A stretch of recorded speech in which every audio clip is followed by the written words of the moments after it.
usually up right there. And that's when we get our ring gloves. Test 1, 2. Testing 1, 2, 3.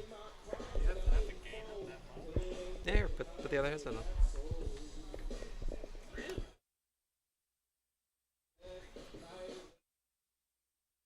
See, right now we've got pretty normal levels both here and now. Whoop.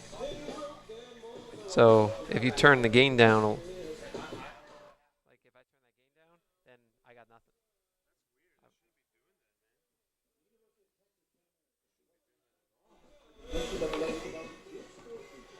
Wow.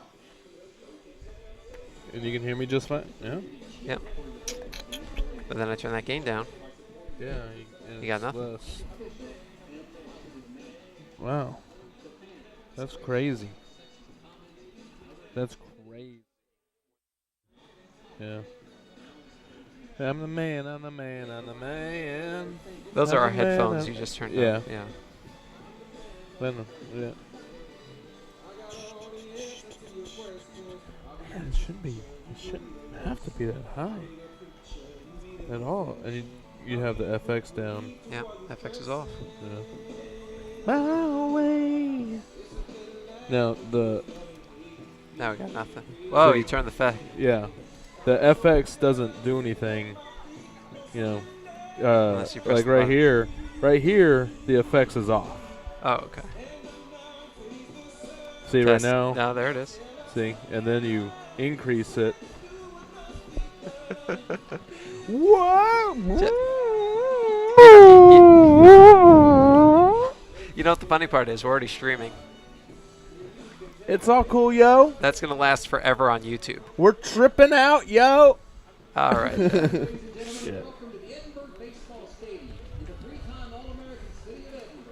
There we go. Yeah.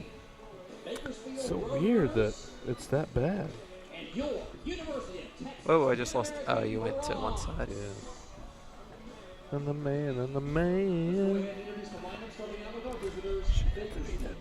Yeah, with this mixer, it's always been like I've had other versions of this same brand. Yeah. I've always had to turn the gain up the whole way. Really? Yeah. Huh. I'm the man. So weird. Okay. Yeah. It is what it is. As long as we have a good sound, who cares? Exactly.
Coming to you live from Edinburgh Baseball Stadium in the three-time All-American city of Edinburgh, this is Bronx Baseball.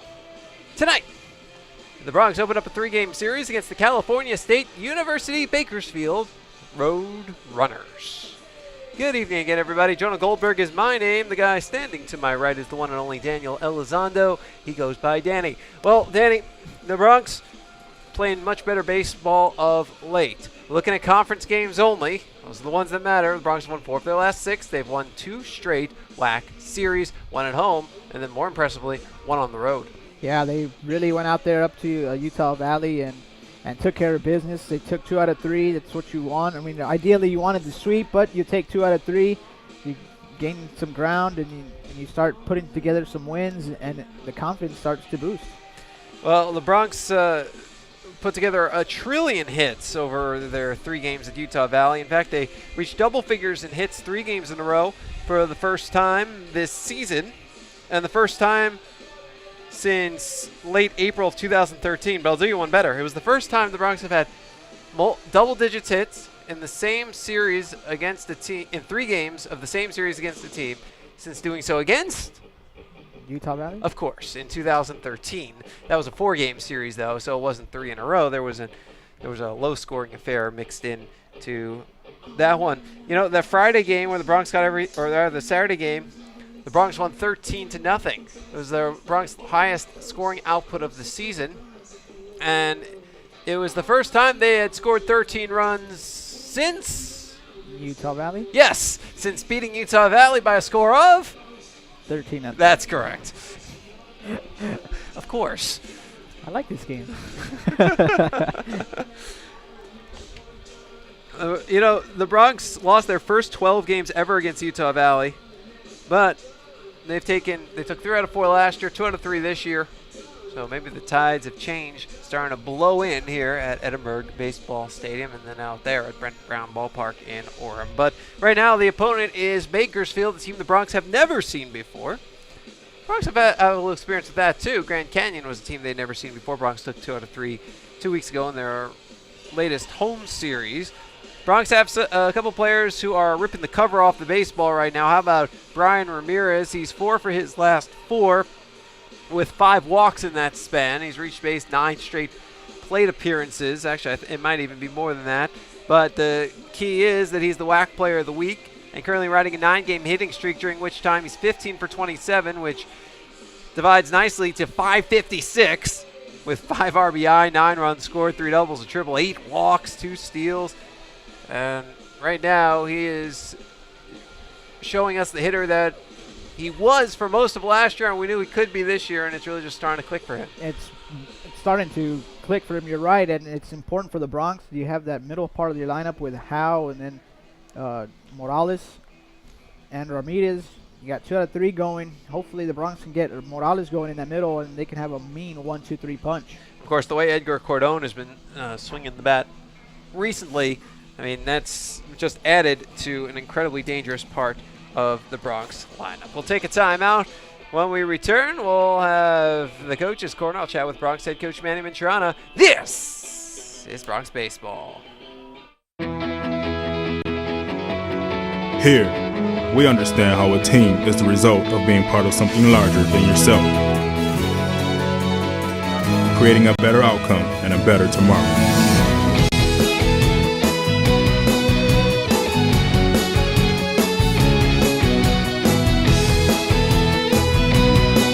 Doctors Hospital Renaissance is proud to support the University of Texas Pan American Bronx.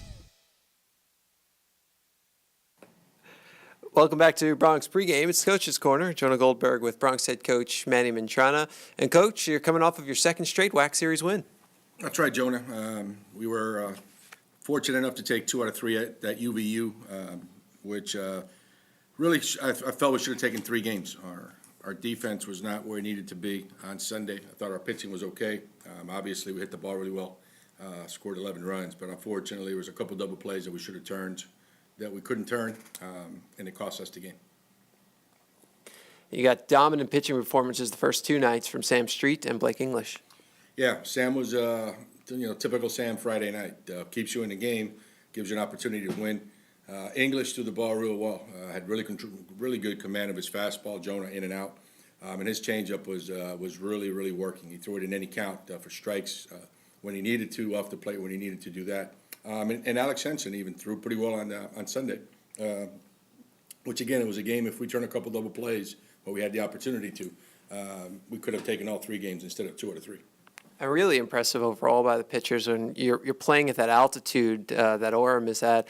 And I know in the past sometimes the breaking balls haven't broken or other things go wrong, but the pitchers seem to have adjusted. Yeah, you're absolutely right. With the altitude, it changes the game a little bit. But our 3 starting pitchers, Street, English, and Henson, did a nice job of adjusting, keeping the ball down, and keeping us in the games. 3 straight double-digit hit games. I guess the offense is here. You know what? We've been waiting for a while, and I don't want to jinx it. Obviously, Hal had a good, really good at bats. I think Cordon, we've stuck him in the lineup with Victor Garcia being out pregame BP on Friday. He took a swing and pulled something in his back, so he was out all weekend. And then the other big surprise or pleasant surprise was the ability of Alex Hal to come in from right field and did a nice job catching for us Friday, Saturday, and Sunday. Yeah, what was the last time Hal caught? Well, the last time Hal caught was his freshman year at a junior college. He caught a little bit in the fall, but he had 2 other catchers, and they felt that he was the one that can move to the outfield and play some outfield. So he hadn't caught since fall of his freshman year. So that was big for us that he was able to handle the position. What was the preparation like with him to get him to learn all the different catcher signs over the last few hours before the game? You know what? We played Tuesday, and Brandon Rauch was doing a nice job behind the plate. And he slid into third, hyperextended his elbow, so he was out. He went to get an MRI Wednesday. Wednesday afternoon, he called me saying, "Coach, I'm not going to be able to go for 10 days. The doctors want me to stay off it for 10 days." So we were brainstorming here. Basically, Hal's preparation was at the airport Thursday, on the airplane Thursday, and then at the hotel Friday. So basically, the prep was just on the trip to Utah. And again, hats off to him. He did a really nice job. I think what blows my mind the most is often when a guy has to make a position switch, especially one that demanding, it'll affect him in other facets of the game, like at the plate. Nothing happened. Yeah, guys are a little bit different. For some guys behind the plate, Jonah, it helps them because they're seeing pitch after pitch. Obviously, they're catching, so it gives them a better awareness of the location, strikes, balls, the spin of the fastball, the spin of the breaking ball. Other guys, unfortunately, has the adverse effect where they just kind of, they're worried so much about the position that their offense kind of goes downhill. But glad to see that it helped Alex and it didn't affect him offensively. You mentioned Cordon. He got into one. He had 3 2-hit games, a bunch of extra base hits, and he's really showing off a pretty strong bat. Yeah, when we recruited him, we thought that he was going to help us with the bat, as a DH, as a pinch hitter, and that's come to fruition. Defensively, we knew he had some work to do, but he's a big, strong kid, has some pop the other way, and can hit for extra bases. And he did a nice job stepping in for Victor Garcia, and he was one of the reasons we're able to win 2 out of 3 games. And how about Brian Ramirez? His average had been a little lower this season, but he's on a hitting streak. He had a big series, and he's the WAC Player of the Week. I think the key with him, Jonah, like pretty much the rest of our hitters, I think we're trying to do too much. And basically, we're not being patient and getting good pitches to hit. Anything that the pitcher would throw, we were trying to hit, knowing that.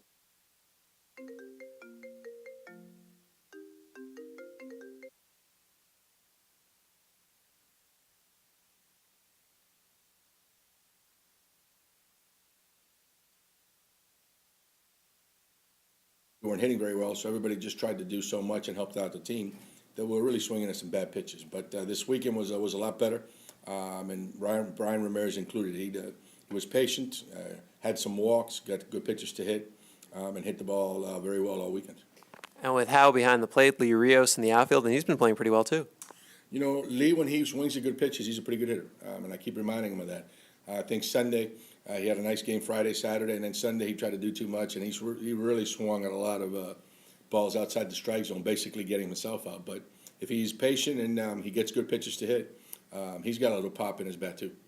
Today, wholesale changes to the lineup. Howe up into the 1 spot, Morales down to 5, Chewy batting cleanup, Ramirez batting third. Yeah, trying to mix, with Alex Howe, we wanted to give him the opportunity to get as many at-bats as possible. And obviously the best way to do that is hit him in the leadoff spot. We start Cordon. We had Victor Garcia hitting second on Friday, and it was right before game, so I didn't want to make wholesale changes, so we just stuck Cordon in there. He did a nice job, so we're going to keep him there. Ramirez, it looks like he's getting a little bit hot with the bat, so stick him third. Chewy, contact guy, he's not going to strike out. He's going to put the ball in play fourth. And then Morales, if any of those guys get on base and he comes up, Morales can knock it out of the park with one swing. So hopefully those changes will work tonight. Short week, playing Thursday, Friday, Saturday instead of Friday, Saturday, Sunday. How does that affect the preparation for the pitchers? Yeah, well, with the pitchers, obviously, playing Friday, Saturday, and Sunday, we flew back on Monday. So obviously, that was we didn't get any work done there. Tuesday, we gave them the day off. For the most part. The position players, everybody just was off. We told the pitchers just to do a little bit. It was a good day for them to come in and just kind of get the kinks out.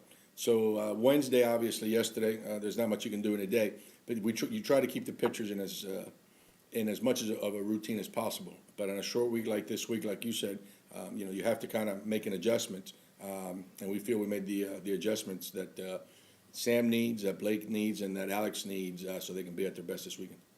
All right, Coach. Thanks a lot and good luck. Thank you, Jonah. That's Bronx head coach Manny Mantrano. That'll do it for the Coach's Corner. We'll take a timeout. When we come back, we'll have your starting lineups and first pitch. This is Bronx Baseball. Dr. Pena, does LASIK surgery work? LASIK surgery is America's most frequently performed elective procedure. In fact, I've helped thousands of patients see better. Dr. Pena. Call me Raulito. Thousands and thousands. Raulito, are you sure? Is that thing on? Yes. Follow me. I had to put him somewhere. It's a big project. That's a lot of successful operations. Call Dr. Raulito Pena at 661-UC. The phone keeps ringing. Gotta make room.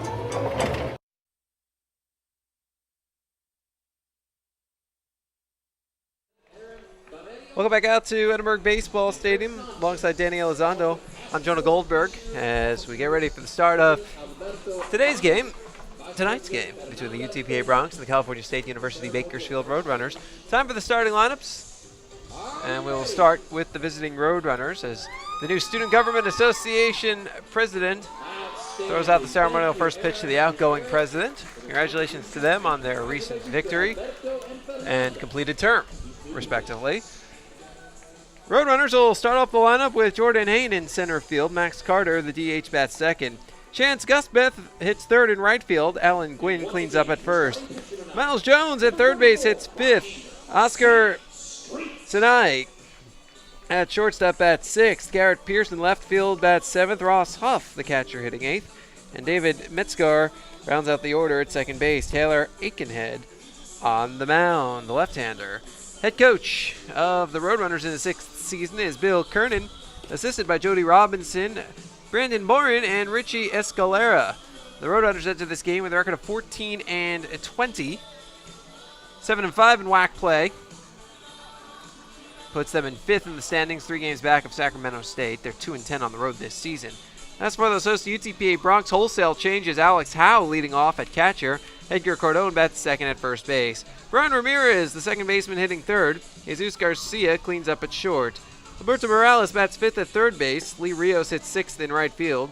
Shane Ammon bats seventh in left. Dylan Engelhardt hits eighth the DH, and Evan Mason rounds out the order at center field. On the mound tonight for the Bronx, the right-hander, Sam Street. Head coach of the Bronx in the sixth season is Mr. Manny Mantrana. He's assisted by Norberto Lopez, Brandon Hennessy, and Andrew Carson. Bronx enter this game with a record of 15-23. They lost last time out, 5-7 in WAC play. Puts them in 8th overall, 5 games back of Sacramento State. They're the 7th seed since Grand Canyon is not eligible for postseason play, a game and a half out of a playoff spot. The umpires, Greg Charles calls the balls and the strikes. Billy Hayes at first, Mark Lewis at third. And at 7:05 on the nose, the right-hander Sam Street deals the first pitch fastball strike down the middle. And we are underway. Jordan Hain, the left-handed hitting center fielder, at 297, 3 doubles, a triple, and 6 RBI. Pitch fouled off. Of course, Hain the leadoff guy, so you look at his on-base percentage, 394. And he has scored 28 times, leads the team.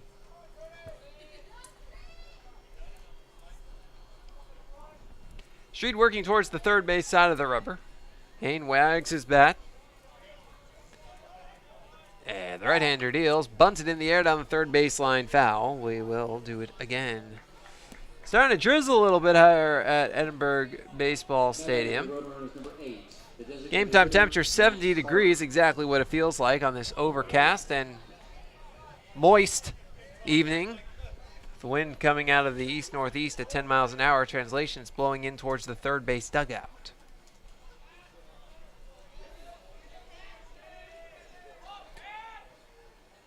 Well, after Hain goes down swinging, Max Carter the batter.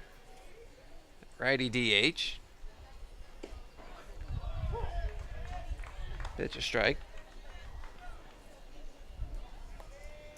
Carter, 325, 2 homers, 15 RBI. So Hain, a 3-pitch strikeout, went down fishing. As Street deals, a fastball just missed either right below the knees or perhaps on the outside corner, but either way, it's his first ball. It's 1-1.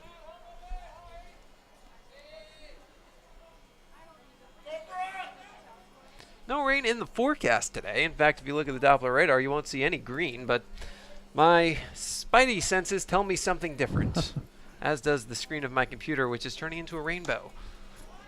Pitch outside. 2-1, both of them, actually. Or both, all four. All four. We have problems, folks. They have groups for people like us. Computerholics Anonymous. The right-hander Street deals. Fastball line drive center field. That'll dunk in for a base hit on a hop to Mason. So Carter's aboard with 1 out in the first. And here's the number 3 batter, Chance Gusbeth. The right-handed hitting right fielder. Everybody a right-handed hitter in this lineup except for Hain.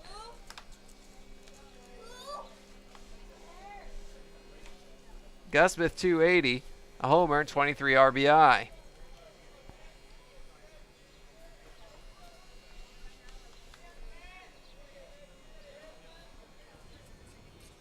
Street deals. Fastball down the middle for a strike. Defensively, Shane Ammon in left, Evan Mason in center, Lee Rios in right. Alberto Morales at third, Jesus Garcia at short, Brian Ramirez at second, Edgar Cordon at first. Alex Howe calls the pitches. And the right-hander, Sam Street, deals. Fastball hit on the ground right side, past the diving Cordon, grabbed by Ramirez to his left. He throws to first in time for the out. Cordon, a great job of recovering after the dive to get to the base. Street was not going to beat Gusbeth to the bag, but Cordon was able to. The Bronx have the second out as Carter moves to second. Here's Alan Gwynn, the right-handed hitting first baseman. 338, 7 doubles, 11 RBI.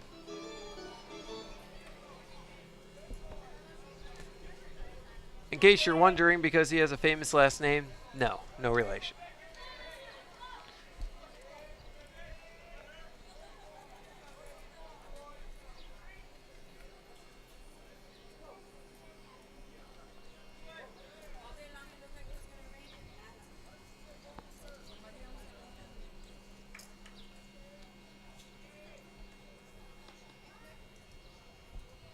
Street deals. There's a strike on the outside corner, but it looks like he may have gotten crossed up with Howe. Howe is headed out to the mound for a quick chalk with his countrymen. An all-Australian battery. Second week in a row we've seen that. Saw it at Utah Valley last week with Street and Howe. You'll be hard-pressed to find another all-Australian battery in the NCAA, I think.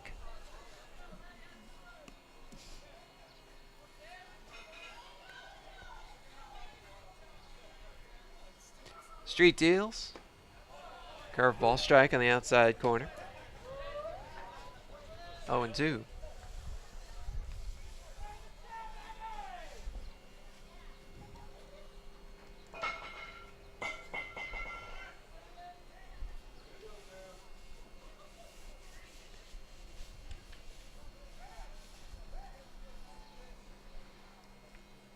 Running from second, Carter, 2 down, bottom of the first. Base hit means the game's first run, and the 0-2.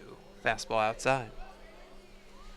Bronx defense, by the way, 965 fielding percentage, 50 errors in 38 games. They've turned 27 double plays.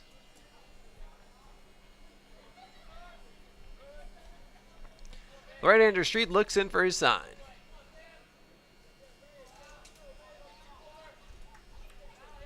He comes set, looks to second, now to the plate, stretches and deals. Fastball a little bit outside. 2-2.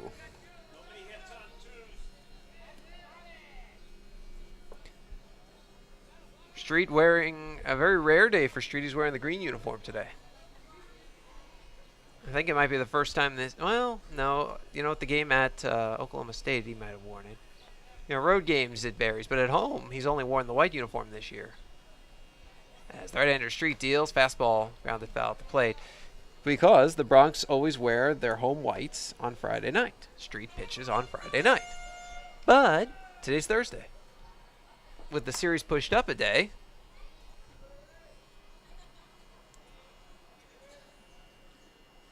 Blake English will wear the home white tomorrow. And they'll wear orange on Saturday. Street looks to the second and deals. Fastball hit on the ground to second. Ramirez gobbles it up and throws to first for the out. And that's your inning. No runs a hit, no errors, and 1 man left on base. At the end of half an inning of play, it's the Roadrunners nothing and the Bronx coming to bat.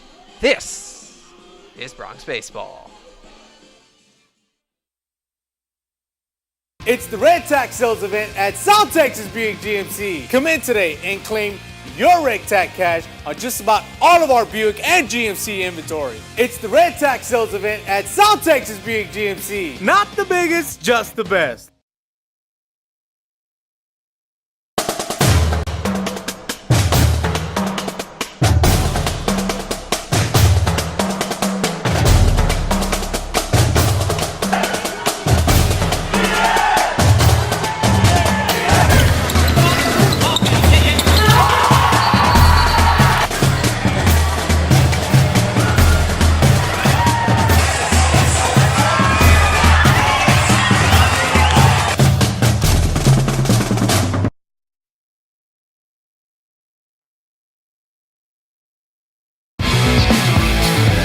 Well outside to the backstop.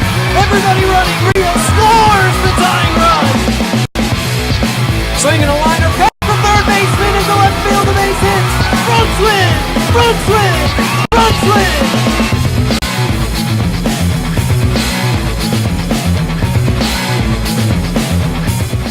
This commercial brought to you by Lax Furniture, an official sponsor of the University of Texas Pan American Intercollegiate Athletics. Welcome back out to Edinburgh Baseball Stadium alongside Danny Elizondo. I'm Jonah Goldberg. We go to the bottom of the first. It's the Roadrunners nothing and the Bronx coming to bat against left-hander Taylor Aikenhead. Alex Howe leads it off for the Bronx. The left-handed swinging catcher, his 4th straight start at catcher after starting the first 35 games in right field, takes low and outside.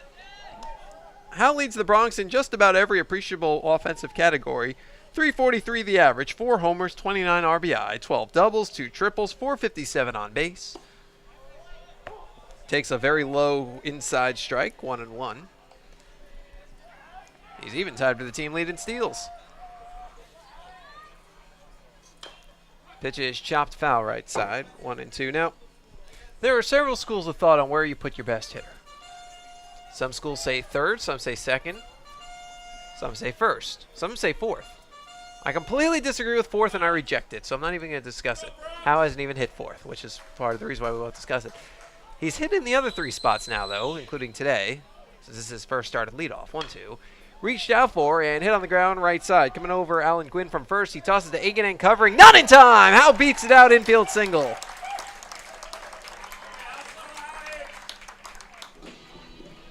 He's got power, he's got speed.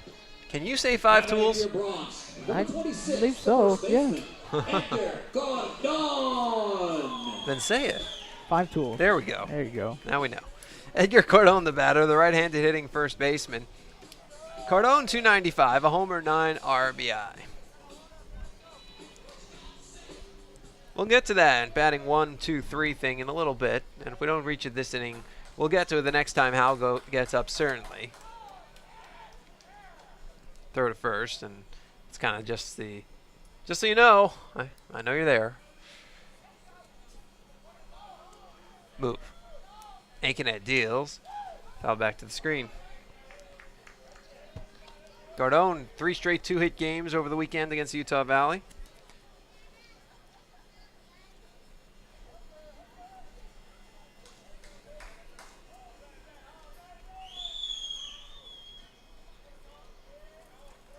The 0-1, swinging a chopper foul left side.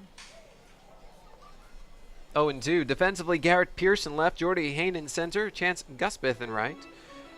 Miles Jones at third, Oscar Sinai at short, David Metzger at second, Alan Gwynn at first. Ross Huff calls the pitches. And the left-hander Aikenhead throws to first, back in standing up Howe, who is 9 of 14 on the base paths this season. Roadrunners defense, 980 fielding percentage, 26 errors in 34 games. They've turned 33 double plays. Pitch fouled off to the right. We'll do it again. And that's the night's first GNS Glass foul ball.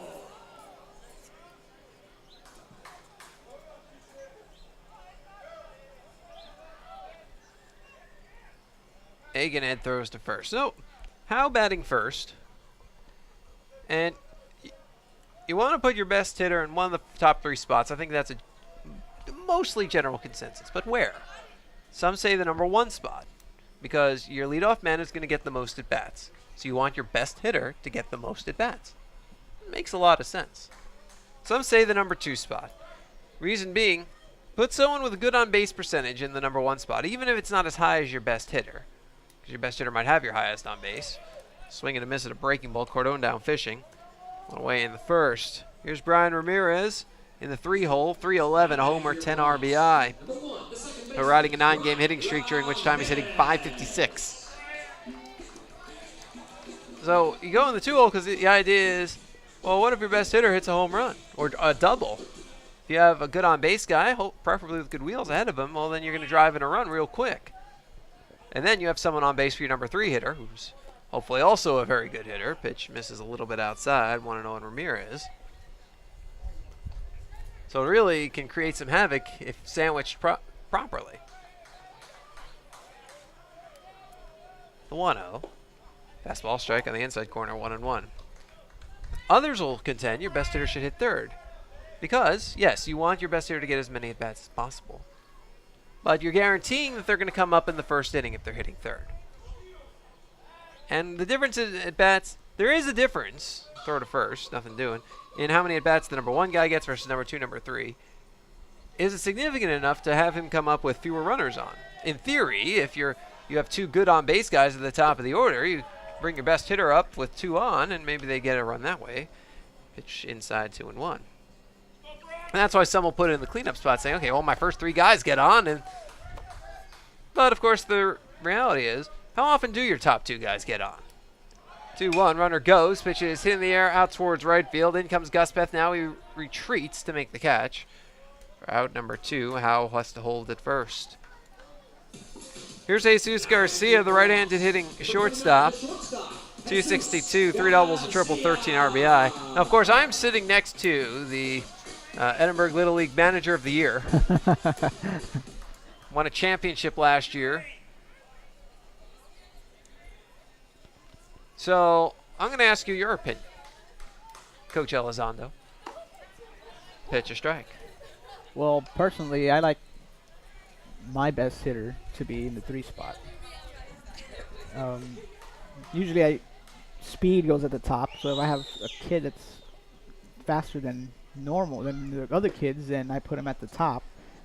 Bunt and a miss, 0-2. To get him on, and then create some havoc. At least try to get 1 run in if the number 2 guy can't get on. Now, number 2 hitter is probably maybe your best contact hitter, maybe not all the way all around hitter, but contact hitter maybe to move the leadoff man around. So, best hitter, I put 3. But like you said, you can make an argument for any of those top 3 Absolutely. spots. Pitch misses outside, 1-2. Because, you know, you mentioned I usually try to put my fastest runner. What if your fastest runner is your best Yeah, hitter? exactly. Or your fastest runner is your best contact guy? Think back 2 years ago. Roger Bernal hit 416, 420, something like that for the Bronx. He batted second all year. 1-2. Swinging a chopper down the first baseline, foul. And it would go back to, it varies then on what you have on your team, what kind of players you have on your team, hitters. That's true as well. Yeah. So what you're saying is one size does not fit all. Yeah, exactly. Well, then maybe we should do a fitted cap night.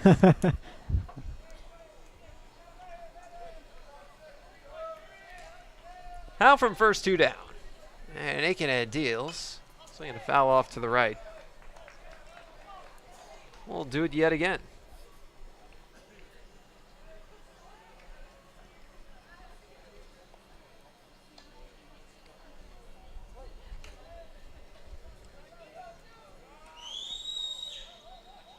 The 1-2. Curveball a little bit outside, 2-2.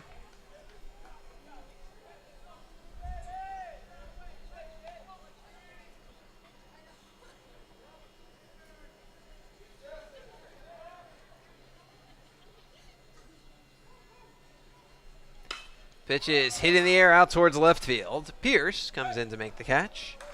And that's your inning. No runs a hit, no errors a man left. And at the end of an inning of play, no score. This is Bronx baseball.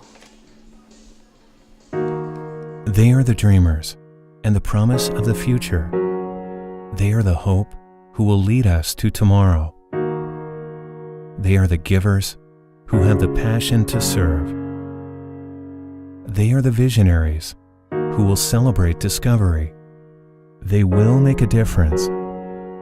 They will change South Texas.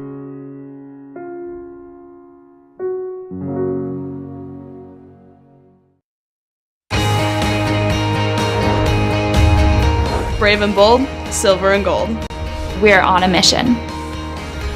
Aggie up. Bronx Country just got a whole lot bigger. Mighty Wolverines of UVU. Join the herd. Lopes up. Bold moves, big season, grew up. We are the new gold standard. We will be champions. We are the Western Athletic Conference.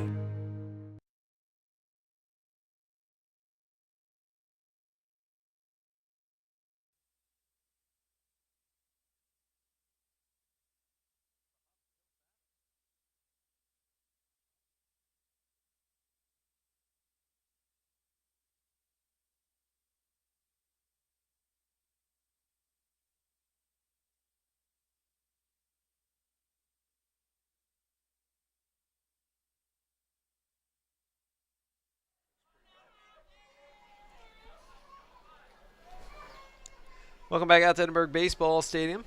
Alongside Danny Elizondo, I'm Jonah Goldberg. We go to the top of the second. No score between the Bronx and the Roadrunners.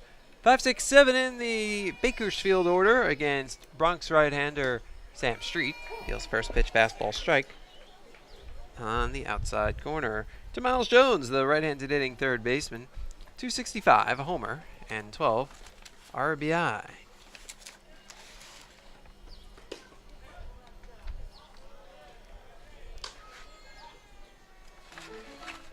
And the count 1-1 now on Jones. I'm going to tell you a little bit about Sam Street in this inning. I don't know if an inning's enough.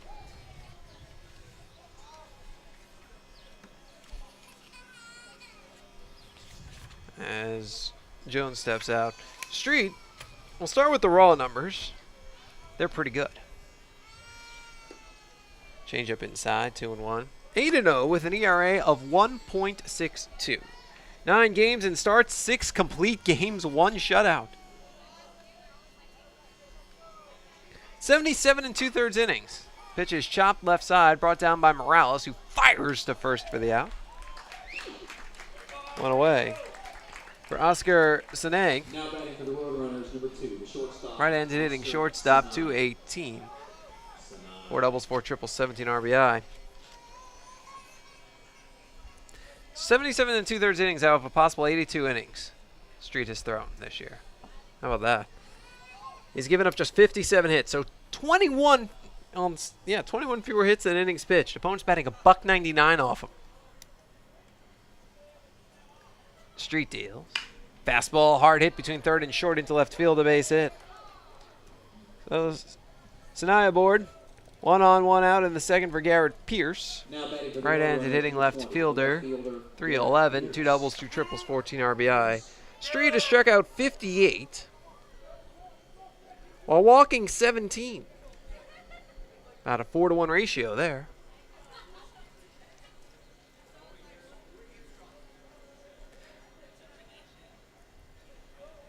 And he is all over the national rankings.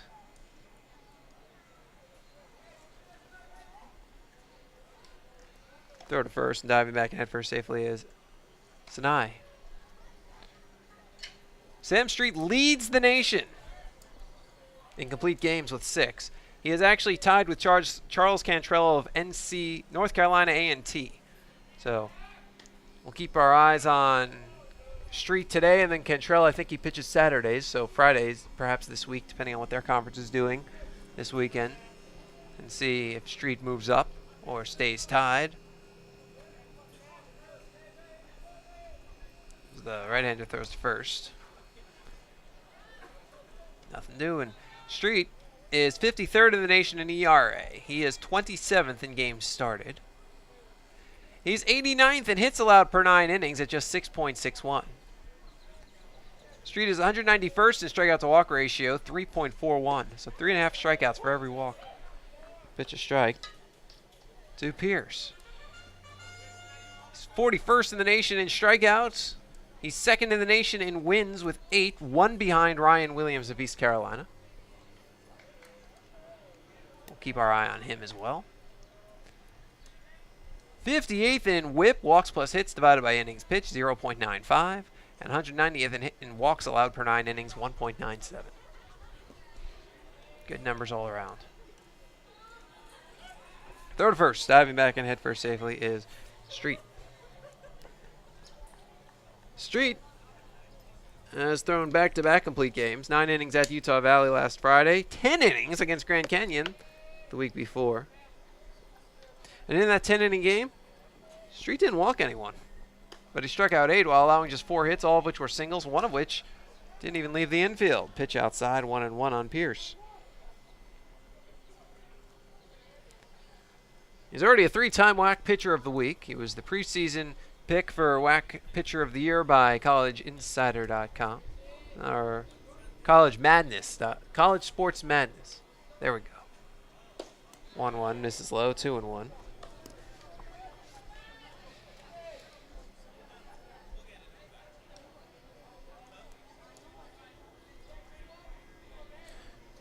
Street has now thrown almost 1,200 pitches this year. 66.84% of them have been strikes. Pitch fouled off to the right. 2-2. That's a higher percentage than all but 9 Major League Baseball starting pitchers that qualified for the ERA title in 2013. The only 9 better, you may know some of these names.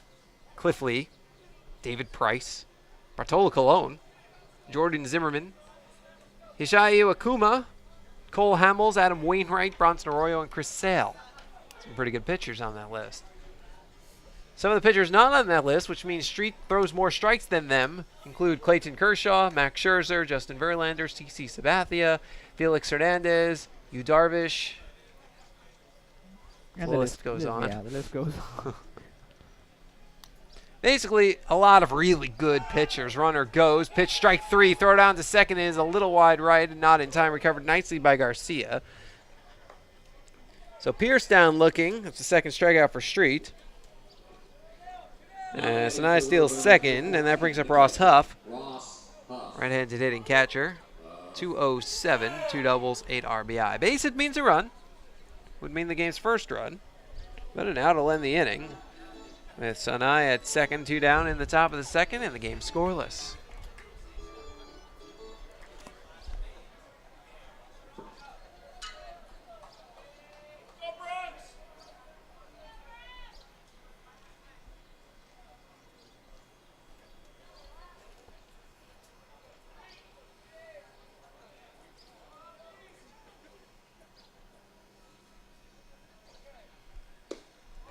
Street deals. First pitch strike on the inside corner with the fastball.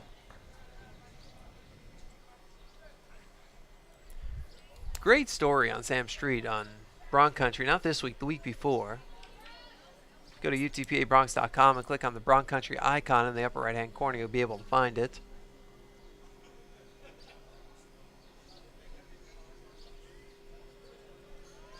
Done by our own Vince Erickson, also our public address announcer tonight. The 0-1, fastball outside, 1-1.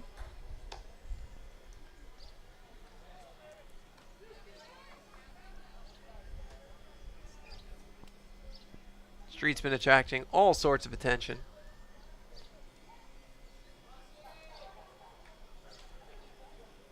A bunch of scouts have come to see him. There's one here today. There were two at his last home start. Pitch outside, 2-1. Several have come to see him on the road and at other home starts as well.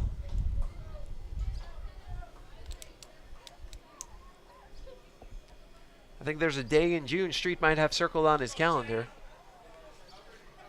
He's the kind of guy, he's so modest. I have a feeling if you were to ask him, he would say he doesn't know when the MLB draft is.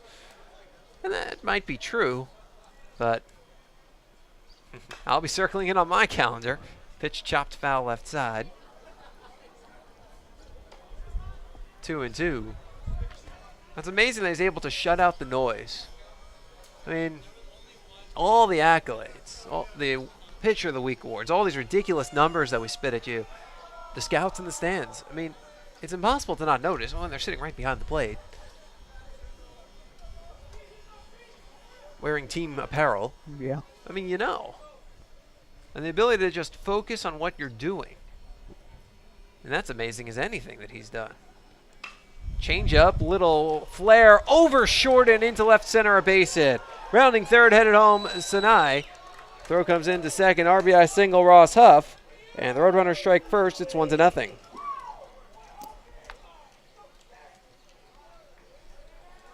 Now batting for the Roadrunners, number 15, the second baseman, David Metzger. Metzger.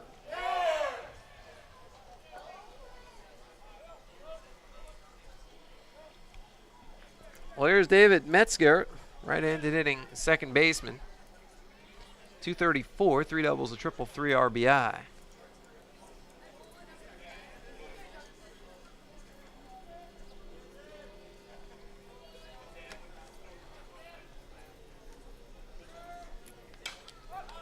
Pitch fouled off to the right.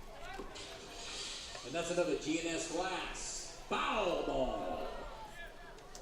And nothing bothers Street. I mean, he's used 4 different catchers this year. Think about that. He's had 4 different players catch him. Jacob Huckabee, to Blake Thomas, to Brandon Roush, to Alex Howe. And it doesn't matter. He just keeps on flowing. Pitch chopped right side.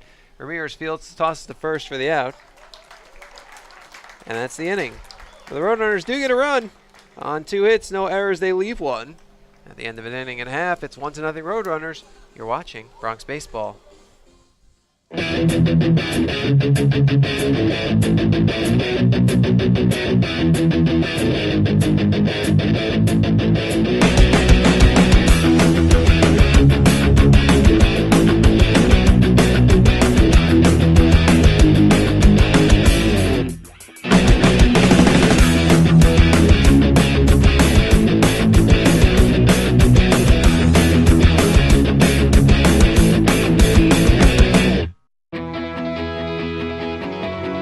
Here, we understand how a team is the result of being part of something larger than yourself, creating a better outcome and a better tomorrow.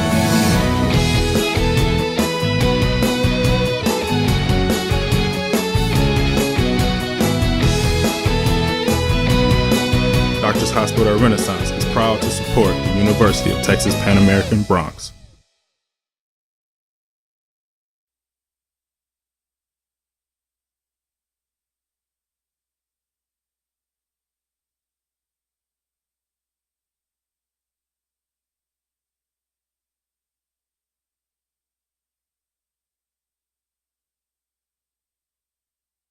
Welcome back out to Edinburgh Baseball Stadium alongside Danny Elizondo. I'm Jonah Goldberg. Go to the bottom of the second. It's 1-0. Roadrunners.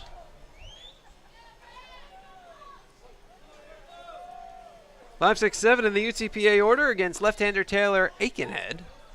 And Alberto Morales looks at a first pitch strike. The right-handed hitting third baseman, 219, 2 homers, 20 RBI. Hitting a little better recently. Pitch a strike, 0-2. Batting average had dropped as low as 205. Looks at ball one. That was at the end of the Grand Canyon series, but riding a 4-game hit streak. 5 hits in 16 at-bats in that time. Well, that's better than 300. Here's the 2-2. Fastball outside, 3-2. There's 3 well-struck doubles in that span. So, that's starting to come around. There's strike 3 called. Morales thought he had ball 4. Instead, he's headed back to the dugout. Second strikeout for Aikenhead. One away in the second. Going to bring up Lee Rios, right-handed hitting right fielder. He's 5 for 24 with a double, a homer, 6 RBI, and 7 runs scored. And he looks at ball 1.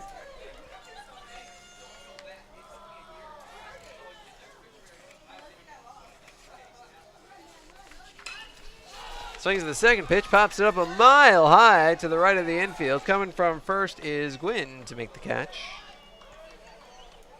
for the second out. Here's Shane Ammon, left-handed hitting left fielder. Ammon, 292, a homer and 11 RBI. Another guy who's been getting his batting average up recently. Another guy who hit about 350 last year, kind of like Brian Ramirez. You know, both of them, their lower average earlier in the season, but both of them have been hitting pretty well lately.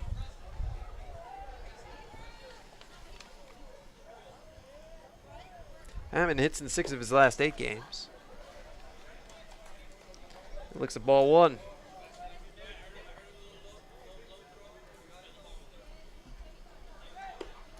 Change up outside, 2-0 on Ammon. Bases clean, 2 down, bottom of the second, 1-0 Roadrunners.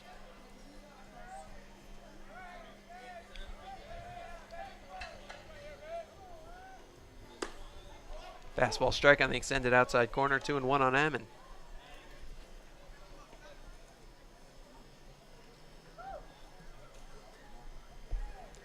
Aikenhead deals. Fastball chopper left side. Gloved by Jones, who slings it across the diamond for the out. That's a 1-2-3 inning for Aikenhead. 2 in the books. Bronx trail 1-0. You're watching Bronx Baseball. Dr. Pena, does LASIK surgery work? LASIK surgery is America's most frequently performed elective procedure. In fact, I've helped thousands of patients see better. Dr. Pena. Call me Raulito. Thousands and thousands. Raulito, are you sure? Is that thing on? Yes. Follow me. I had to put him somewhere. It's a big project. That's a lot of successful operations. Call Dr. Raulito Pena at 661-UC. The phone keeps ringing. Gotta make room. It's the Red Tax Sales event at South Texas Buick GMC. Come in today and claim your Red Tax cash on just about all of our Buick and GMC inventory. It's the Red Tax Sales event at South Texas Buick GMC. Not the biggest, just the best.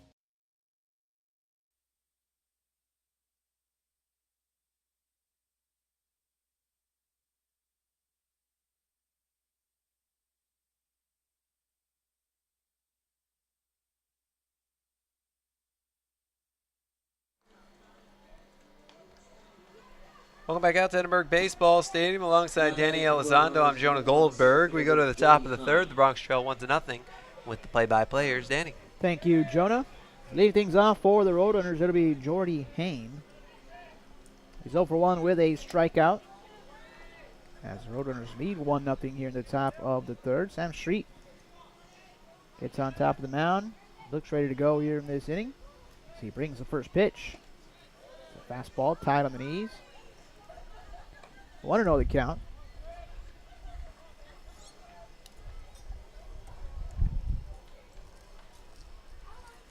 Street looks in. Here's the 1-0. Change up just off the outside edge. Quickly 2-0.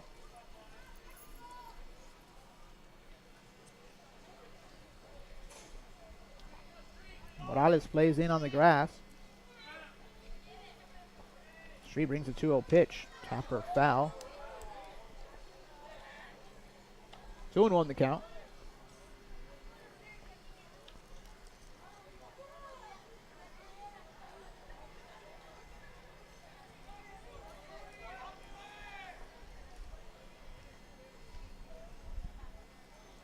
Hain digs in. Here's a 2-1. Fastball, tight on the knees. 3-1 the count now.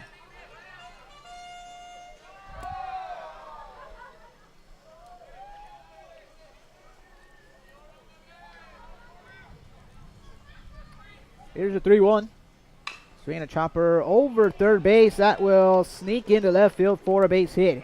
Hain with a big turn around first.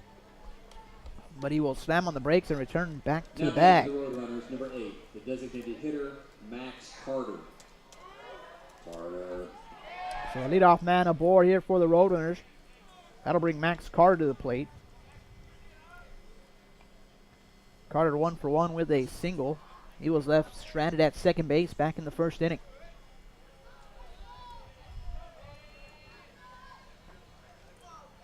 Street now out of the stretch, looks in.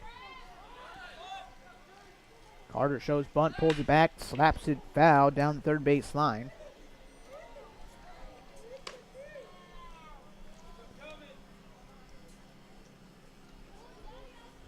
That one rattles around that left field corner. Shane Admin out at left field will pick that one up. He'll toss it back in. I believe that's Austin Casas picking that ball up.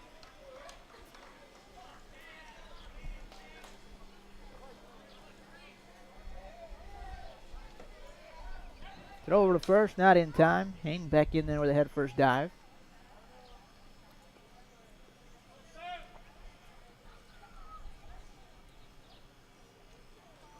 Morales still playing in on the grass, excuse me. Street flips it over to first, not in time again.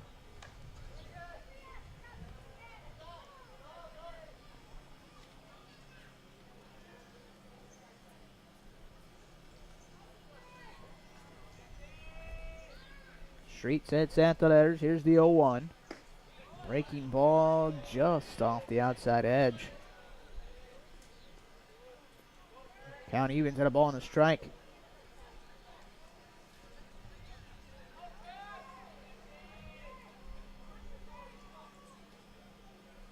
Throw over. This time Hain goes back in standing.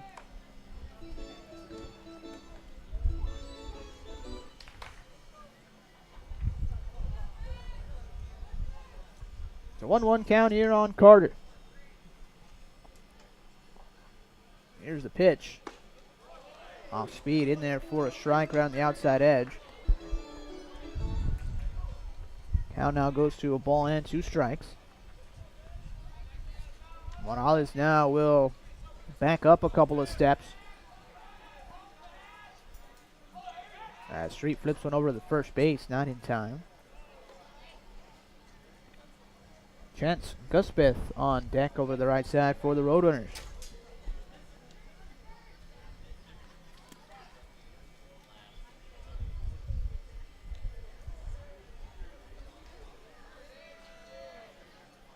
Street now with a 1-2. Swing and a tapper foul. Count remains a ball and 2 strikes.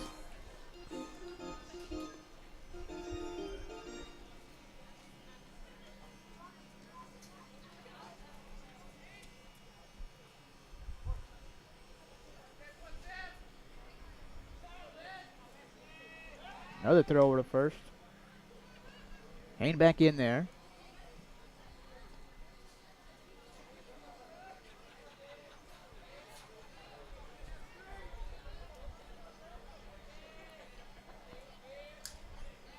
Alex Howe flashing the signs to Street.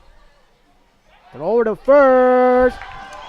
Not in time. That's because Hain slipped and had to crawl back in there.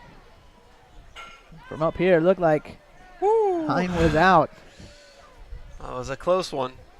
And there's quite a few umpires in the stands who had a different opinion. But only one man's opinion counts. That's Billy Hayes out there at first tonight. Street gets the signs from Howe. Here's another throw over to first. Who, by the way, I just want to point out, has the best view. Yeah. Slightly closer than we are. And the fans, for that matter.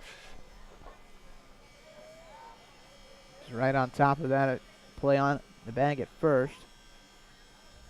Now the 1-2 is popped up over on the first base side as it carries into foul territory. Edgar Cordon will make the catch.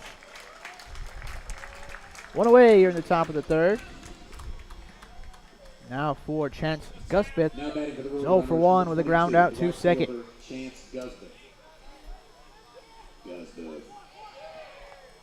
Gusbeth stares down to Jody Robinson, who coaches third base for the Roadrunners.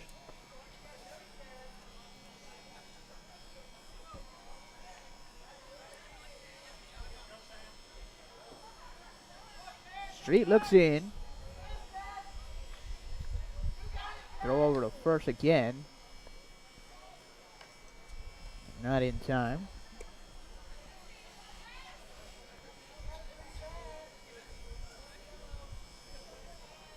Hine on the season, 8 for 9 in stolen bases.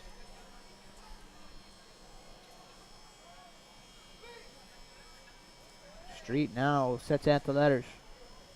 Here's the pitch, a fastball. Right on the outside corner to Gusbeth.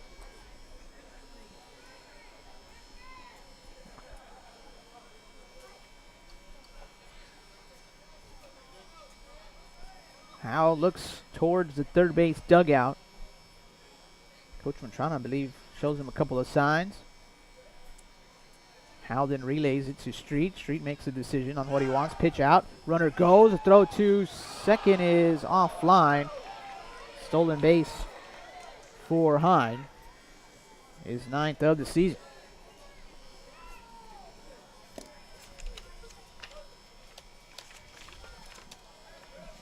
They guessed it correctly on the pitch out.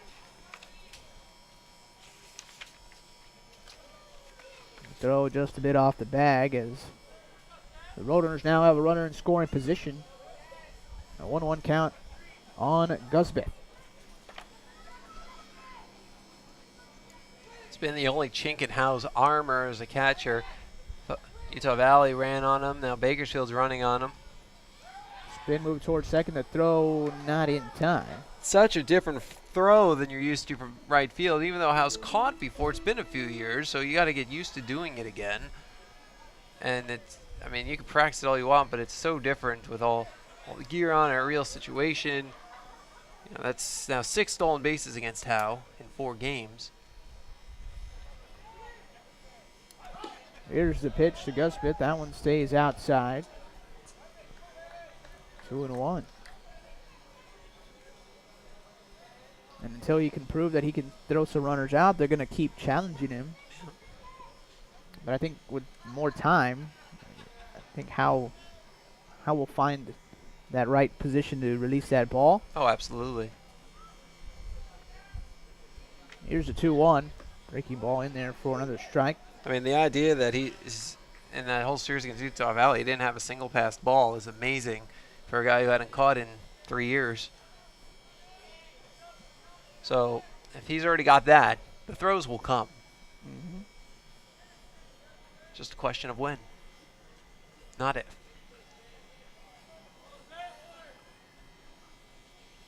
The 2-2 pitch, swinging a fly ball out towards center field. Mason going back. He will make the catch, fires it back in. Hine will stay put at second, 2 down. Now batting for the Roadrunners, number 5. So that'll bring Alan Gwynn to the plate. He's 0 for 1 with a ground out to second. Roadrunners lead 1-0 here in the top of the third.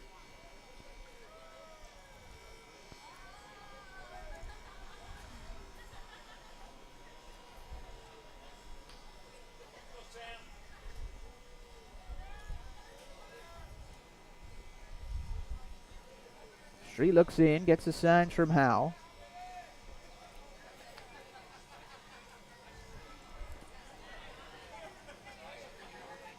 Here's the pitch. Breaking ball right on the outside edge. Quick the 0-1.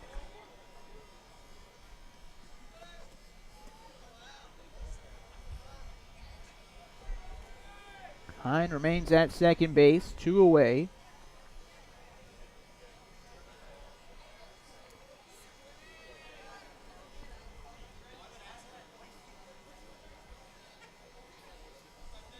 Street will step off. Looks like he wants some new signs from Howe.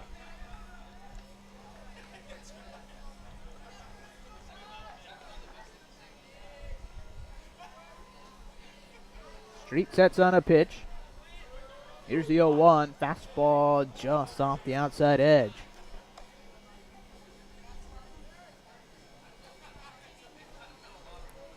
The count evens at a ball and a strike.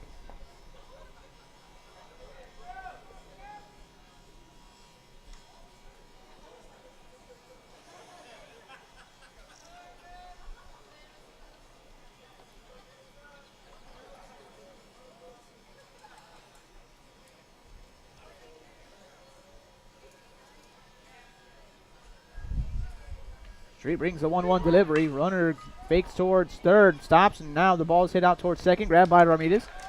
Hit over to throw over to first in time.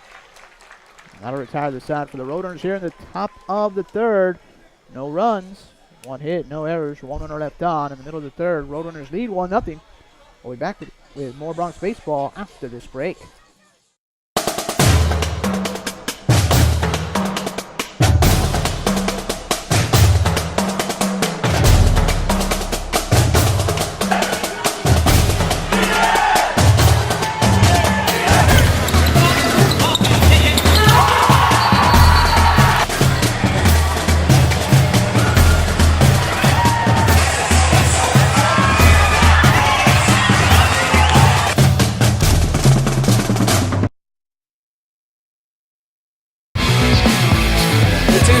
Well outside to the backstop. Everybody running. Rio scores the tying run. Swinging a liner past the third baseman into left field. The base hit. Bronx win.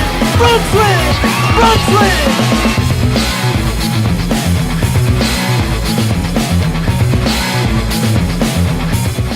This commercial brought to you by Lax Furniture, an official sponsor of the University of Texas Pan American Intercollegiate Athletics.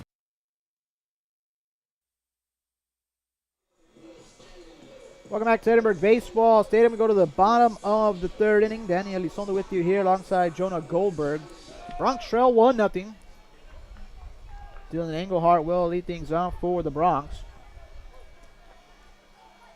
First pitch to Engelhardt is chopped out towards short. Sine has it. He fires on the first and in time. 1 pitch and 1 out here to start the bottom of the third.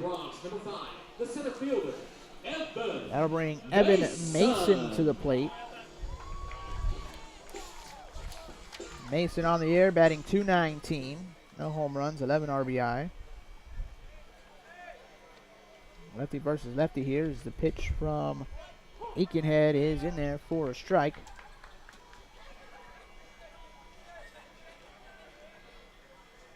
Here's the 0-1. Low and away. Count evens at 1-1 here. Bronx with just 1 hit through the first 2 1/3. Here's the 1-1 delivery. That one is a strike on the outside corner. Count goes to 1-2. Aikenhead not wasting any time. Here's the 1-2 pitch. Swing and a miss. Strike 3. Mason down on strikes. Third strikeout of the ball game for Aikenhead. 2 down now and back to the top of the order with Alex Howe. Howe 1 for 1 with a single. Yeah, he reached on the infield single, barely beat it out. That's the only blemish against Aikenhead today. He's retired the other 8 batters he's faced. Here's the pitch from Aikenhead. Just a bit under the knees on the inside part of the plate. Aikenhead 5-4 with a .334 ERA this year. 9 games and starts. He has a complete game. That one misses low again. 2 balls, no strikes. 59 in the third inning, 62 hits, so 3 more hits than innings pitched. Opponent's batting .272 off him. Struck out 49 while walking 25, so 2-to-1 ratio. 2-0 pitch, hit out towards second base. Grabbed by Metzger. He sets up, fires on the first. In time, And that'll retire the side for the Bronx here in the bottom of the third. They go quietly. No runs, no hits, no errors. Nobody left on after 3 innings of play. Bronx trail 1-0. We'll be back with more Bronx baseball after this break. They are the dreamers and the promise of the future. They are the hope who will lead us to tomorrow. They are the givers who have the passion to serve. They are the visionaries who will celebrate discovery. They will make a difference. They will change South Texas.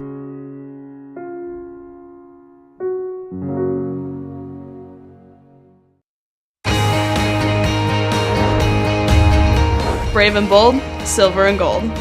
We are on a mission. Aggie up. Bronx country just got a whole lot bigger. Mighty Wolverines of UVU. Join the herd. Lopes up. Bold moves, big season, grew up. We are the new gold standard. We will be champions. We are the Western Athletic Conference.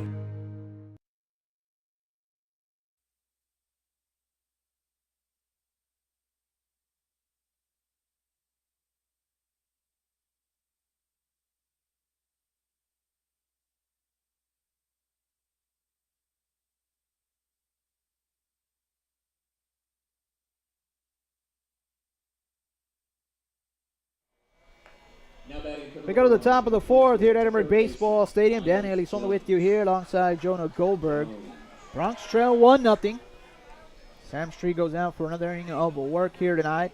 He will face Miles Jones here to lead off the fourth. Jones 0 for 1 with a ground out to third. And Street kicks and delivers. First pitch popped up over on the right side. Cordon going into foul territory. And he will make the play right in front of the first base dugout. 1 pitch and 1 out here to start the fourth. Now batting for the road runner, number 2, the shortstop, Oscar Sinai. I think this at bat, in a way, is the most critical of the inning. And I say this because Streeter's retired the leadoff. Never mind. I was going to say every inning and the second batter reached, but then I looked at the third inning and saw it was reversed. So, never mind. Ignore me. Oscar Sinai will step in. 1 out, nobody on. But Sinai did single with 1 out in the second, and that led to the game's run. Liner out towards third. Morales makes the snag. Didn't have to move. That ball caught him. He fell down while catching it. Talk about force on a baseball. Heck of a catch. He's in on the grass. It's going to come a bit faster as Garrett Pierce steps in. 2 away. Morales again will come in on the grass. Better him than me.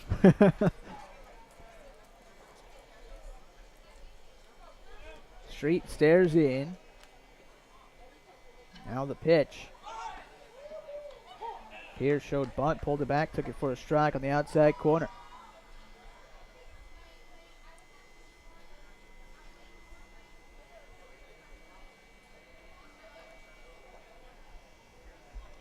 Street out of the windup, brings the 0-1. Breaking ball stays outside.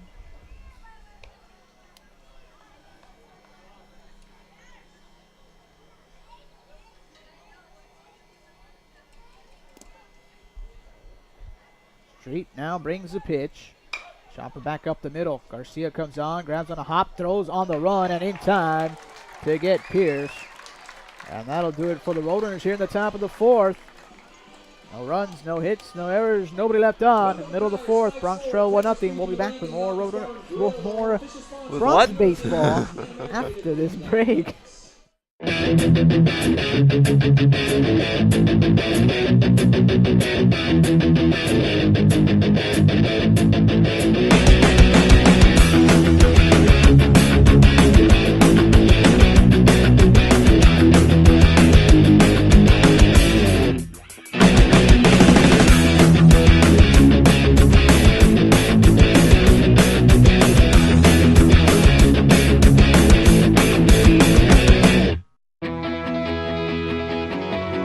Here, we understand how a team is the result of being part of something larger than yourself. creating a better outcome and a better tomorrow.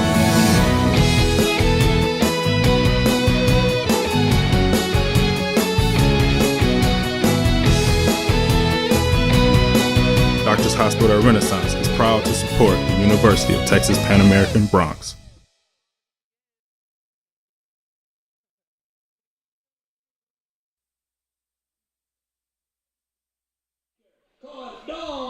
Welcome back to Edinburgh Baseball Stadium. Danny Elizondo with you here alongside Jonah Goldberg.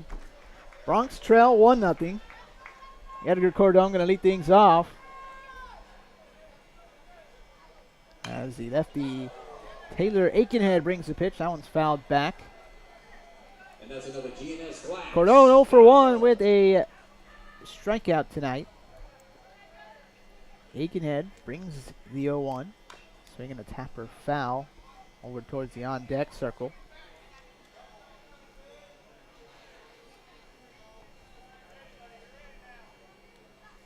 Aikenhead not wasting any time. Here's the 0-2. Fastball just a bit tight on the hands. 1 ball, 2 strikes.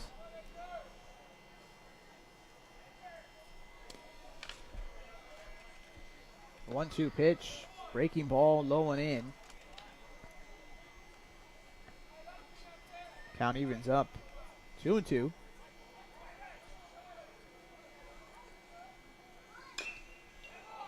That one's fouled at the plate.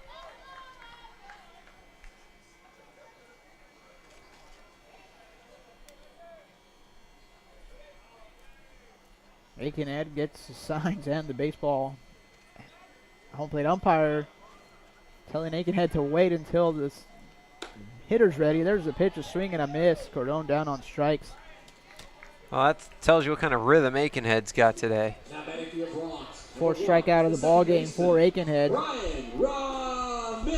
That'll bring Brian Ramirez to the plate. He's 0 for 1 with a fly out to right.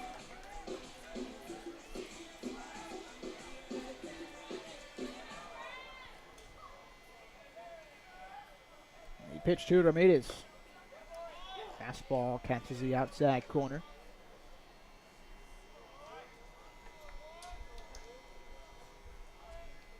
The 0-1. Another fastball right over the heart of the plate this time. Quickly 0-2.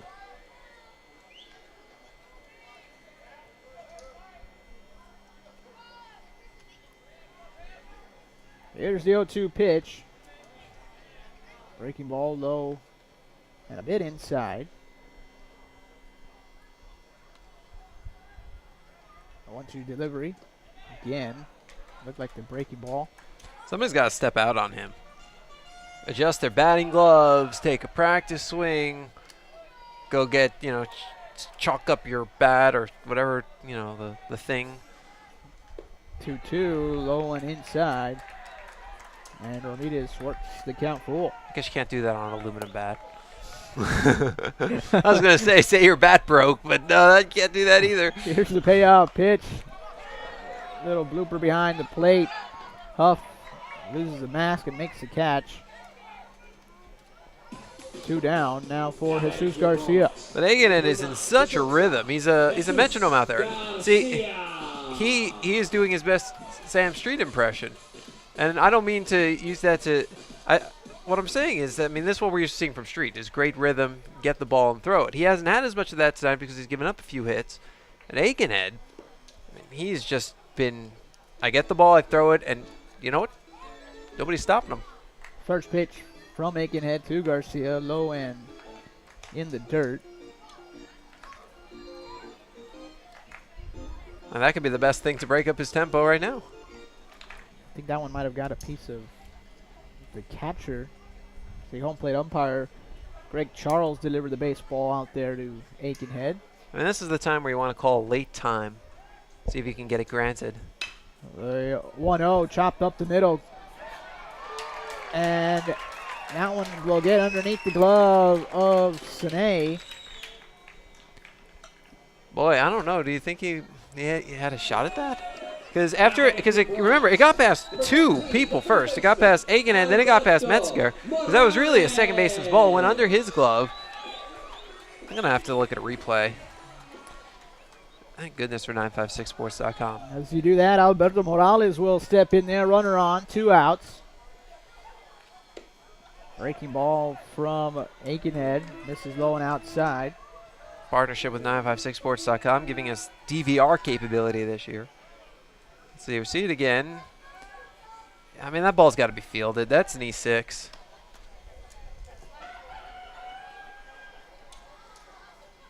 Because it just went under the glove of Sinai.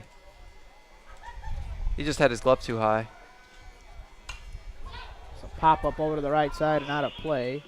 That's another GNS Down roll even at 1-1. Because you can't put the error on Metzger. He never had a chance at that. I mean, it shouldn't have gone into him. And it's not really Aikenhead's ball either. So that's an E6. Aikenhead out of the stretch. So 1-1, tied on the knees. 2-1 the count. It's the first time Aikenhead has to work out of the stretch since the first inning.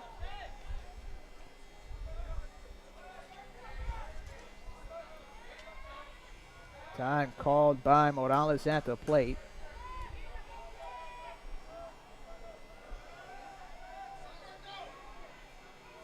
Here's the 2-1. Off speed, stays upstairs. 3 balls and a strike.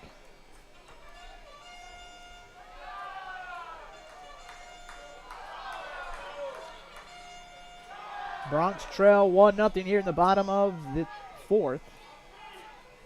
3-1 pitch hit high in the air out towards the right side. A long run for Guspeth. Coming over towards the foul line, and he will make the catch. That'll retire the side for the Bronx here in the bottom of the 4th. No runs, no hits, 1 error. And 1 runner left on after 4 innings of play. Bronx trail 1-0. We'll be back with more Bronx baseball after this break. Here, we understand how a team is the result of being part of something larger than yourself, creating a better outcome and a better tomorrow.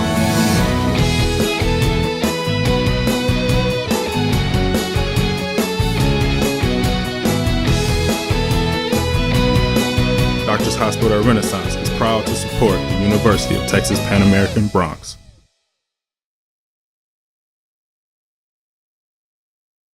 Dr. Pena, does LASIK surgery work? LASIK surgery is America's most frequently performed elective procedure. In fact, I've helped thousands of patients see better. Dr. Pena. Tell me, Raulito. Thousands and thousands. Raulito, are you sure? Is that thing on? Yes. Follow me. I had to put him somewhere. It's a big project. That's a lot of successful operations. Call Dr. Rolito Pena at 661-UC. The phone keeps ringing. Gotta make room. Welcome back to Edinburgh Baseball Stadium. Danny Elizondo with you here alongside Jonah Goldberg. We're to the top of the 5th, and with the play-by-play, here's Jonah. Well, thank you, Danny. 8-9-1 in the Roadrunners order against Bronx right-hander Sam Street. Ross Huff leads it off, an RBI single in the 2nd. And first pitch, change up a strike on the outside corner. Street 55 pitches, 38 strikes.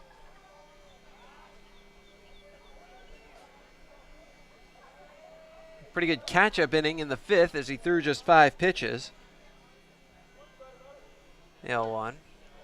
Pitch inside, 1-1, which allowed him to get his pitch count back under control. Street normally averaged about 15 pitches per inning, 135 for a complete game. But he was 15, 17, 17, so he was a little above average, but now he's at 13.5 per inning. So a little below. It's right where you want him to be. Pitch is hit on the ground left side, under the glove of Morales into left field, the base hit. Morales tried to dive for it, so Huff's got himself a single. Now batting for the Roadrunners, number 15, the second baseman, David Metzger. Metzger.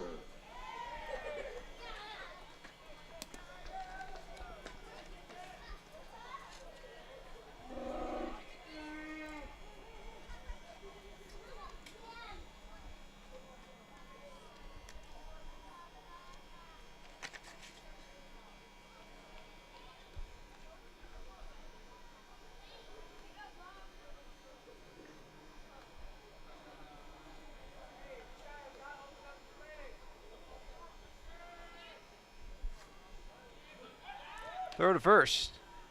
Nothing doing.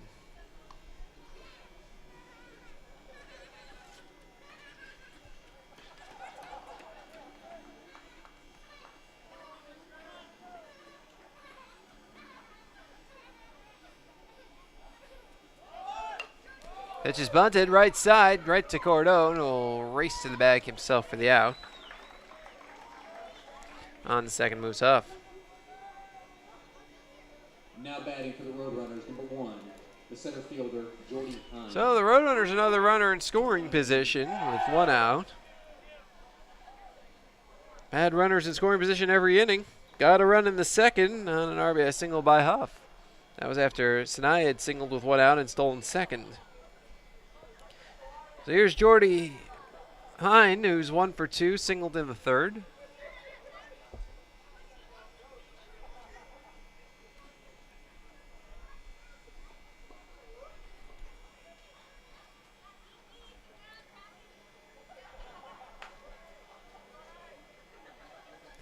Street steps off.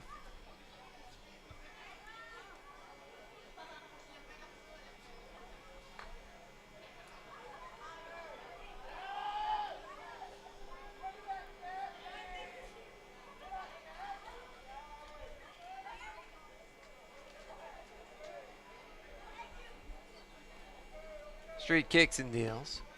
Fastball outside.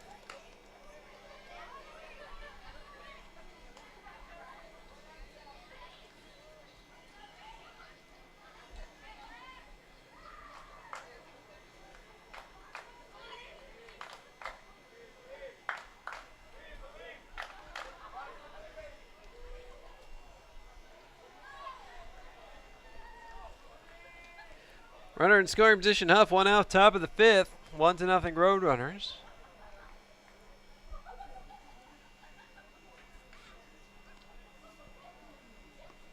Street deals. Curveball, strike in the outside corner. 1-1. Bronx have had 2 base runners on the other side. The infield single by Howe. The E6 that got Garcia aboard.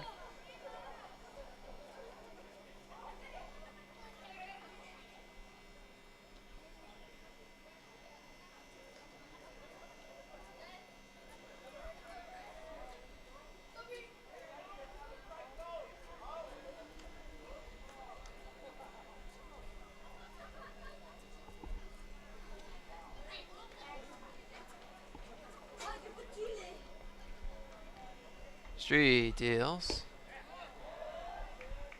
This is inside. 2-1. First time these 2 teams have ever met.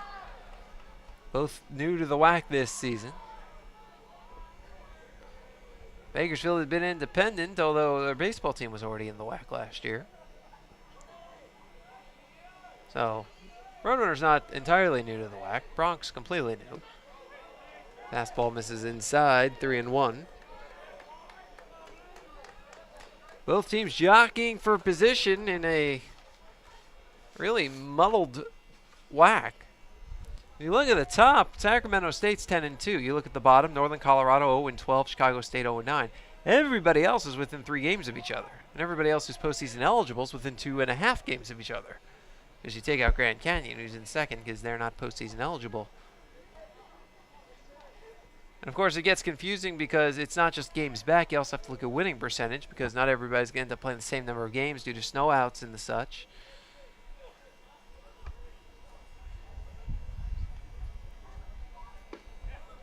Breaking ball strike on the outside corner. North Dakota's already had a pair of series snowed out, I believe.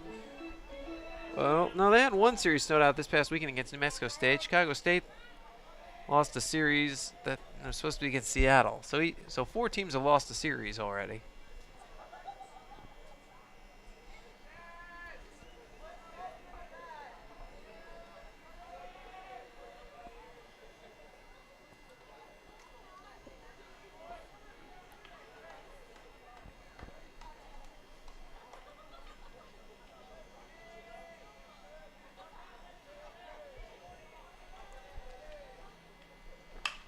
Pitch is on the ground to second. Ramirez fields and throws to first for the out.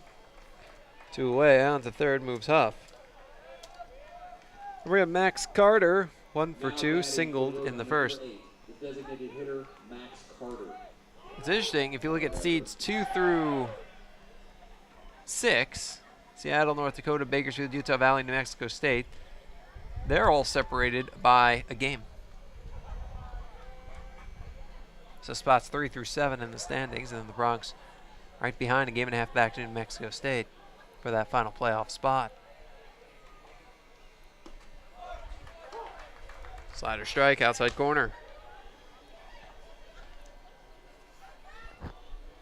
Carter stranded at second in the first inning after his single.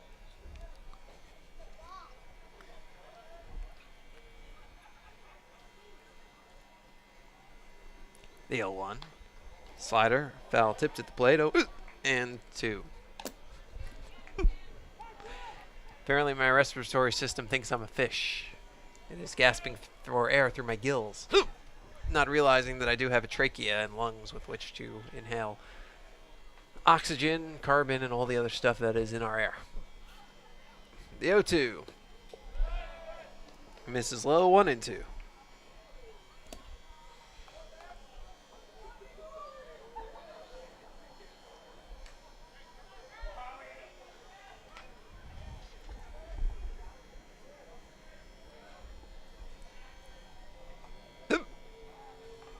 Up at third, 2 out in the top of the fifth. Pitch high. 2-2. It took about 1,100 broadcasts, but it finally happened. It's only a matter of time. Oh! The 2-2. In the air to third. Morales in foul territory makes the catch. And that's the final out of the inning. No runs, a hit, no errors. And a man left at the end of 4.5 innings of play. We're halfway through it. Bronx trail 1-0. You're watching Bronx Baseball.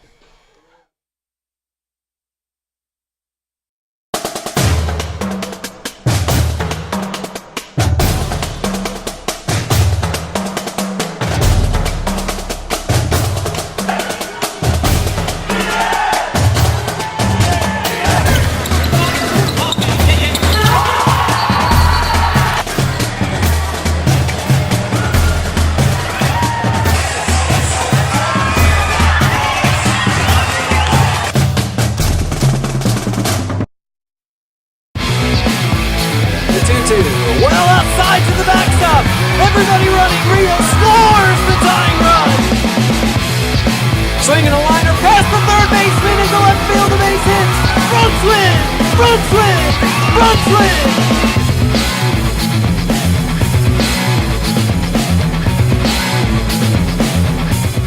This commercial brought to you by Lax Furniture, an official sponsor of the University of Texas Pan American Intercollegiate Athletics.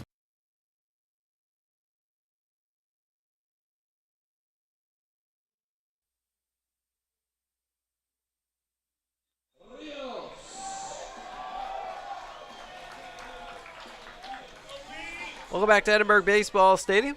Alongside Danny Elizondo. I'm Jonah Goldberg. We go to the bottom of the fifth. It's 1-0 Roadrunners. 6-7-8 for the Bronx against Roadrunners left-hander Taylor Aikenhead, rather. Lee Rios looks at ball one. Rios popped out to first base in the second, and he swings the second pitch, and he pops it up. In back of second, racing in from center field, Hine, just 5 feet from the infield dirt, makes the catch for the first out of the inning. Here's Shane M, and he grounded out in the second. Shane M.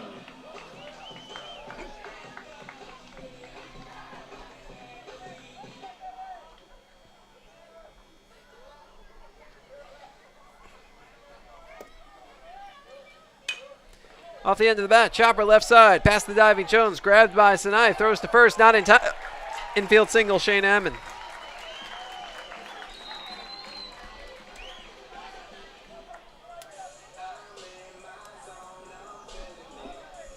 Now batting for your Bronx, number 7. The designated So the Bronx have their second hit. They still haven't had one leave the infield. Here's Dylan Engel, already grounded out on the third. But, hey, you know what? Hammond has good wheels. He's the tying run at first base. 4 for 5 in stolen base attempts this year.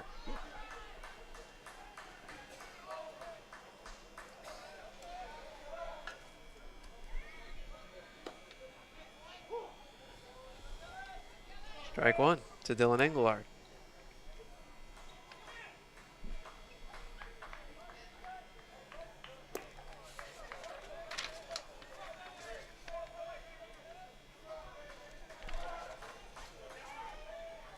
The left-hander deals inside, 1-1. Engelard 9 for 28 now against lefties. Entered at 3-3.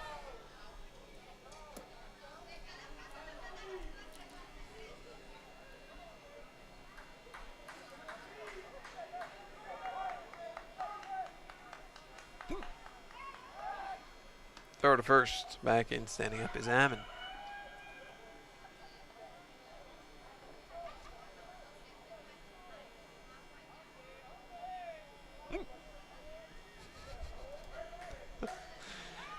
And the throw to first. Back in, standing up is Ammon.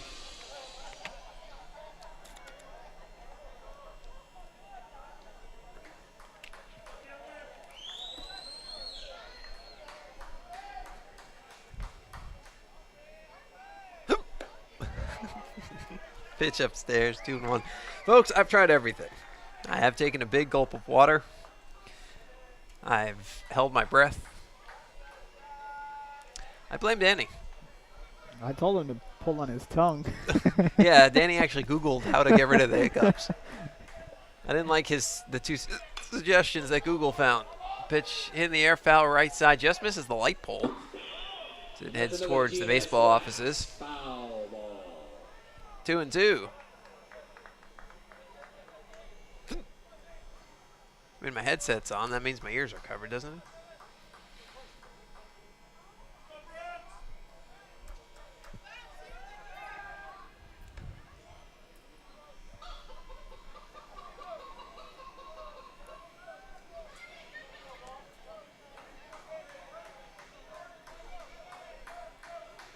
Throw to first.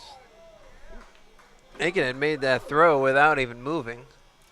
He must have taken the back foot off the rubber, otherwise it would have been a balk. That's not a bad move.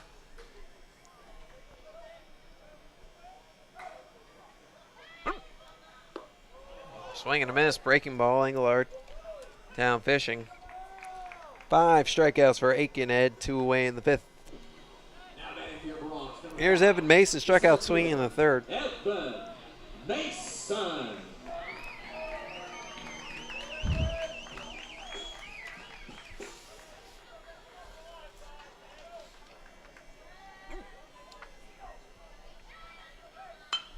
Off the end of the bat, there's a hard hit ground ball to short. Tonight throws to second for the force. And that's your inning. No runs, a hit, no errors, a man left. At the end of 5 innings of play, 1-0 Roadrunners. You're watching Bronx Baseball.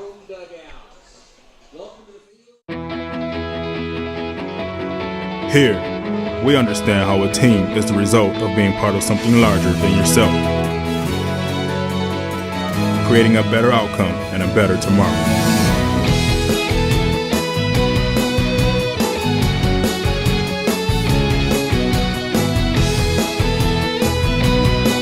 Doctors Hospital Renaissance is proud to support the University of Texas Pan American Bronx.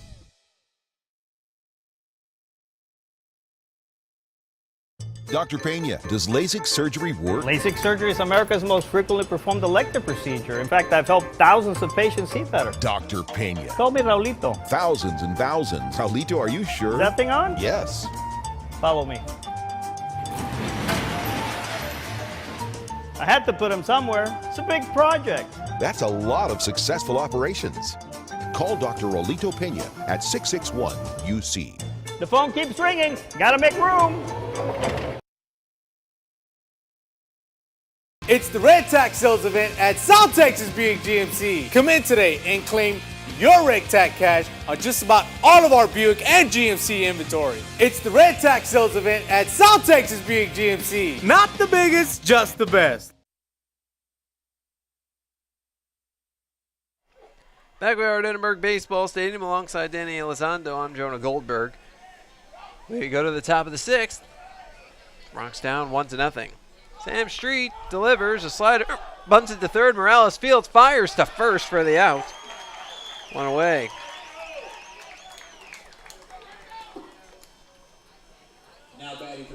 Alling Gwynn, the batter. He's grounded out to second base twice, both times to end an inning. Lone run of the game came in the second on a 2-out single by Ross Huff. That's it. Street and Aikenhead locking horns in a classic pitcher's duel.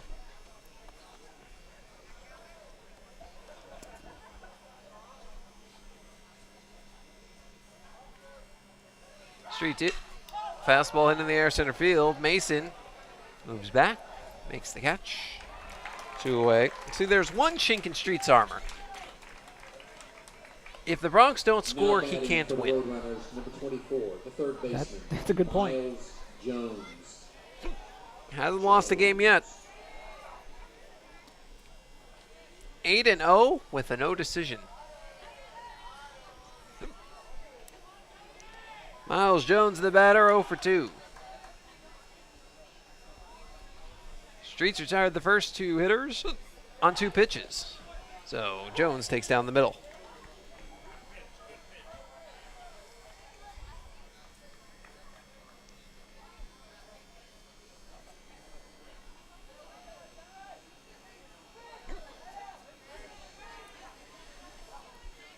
Oh, 1 swing and a chopper down the third baseline. Foul. It's 0-2.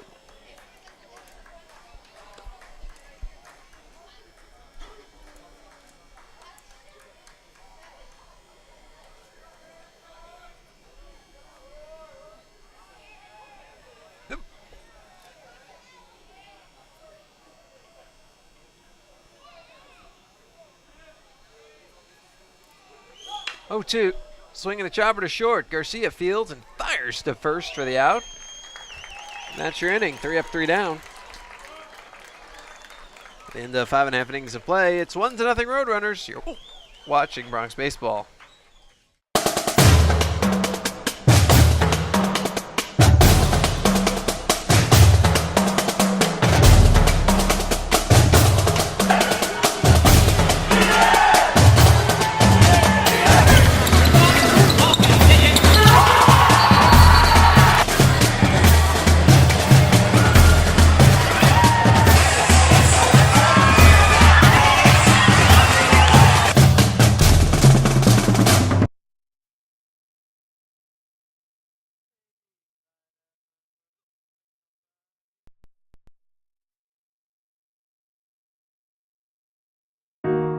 They are the dreamers and the promise of the future.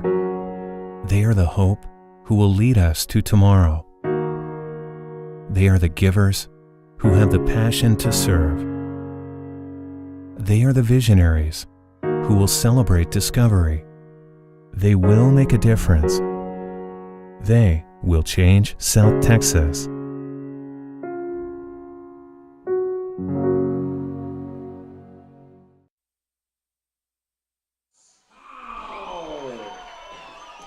Back we are at Edinburgh Baseball. Guess the gargling didn't work either. Well, we tried. Edinburgh Baseball Stadium alongside Danny Elizondo. I'm Jonah Goldberg. We go to the bottom of the 6th. And late time called because the music hasn't stopped, I think. It's 1-0 Roadrunners. Alex Howe in, and shows you how locked in Taylor Aikenhead is. He didn't even notice the music was still going. Pitch a strike. Of course, by the time Howe was in the box, it wasn't supposed to be, but that's an error on our end. It happens. It's, you know, human. Pitch chopped to short. Throw to first. And there's 1 away. That'll bring up Edgar Cordone, 0-for-2 with a pair of strikeouts. 70 pitches, 43 strikes today for Aikenhead. He's working pretty efficiently. It's big rip and a miss by Cordone.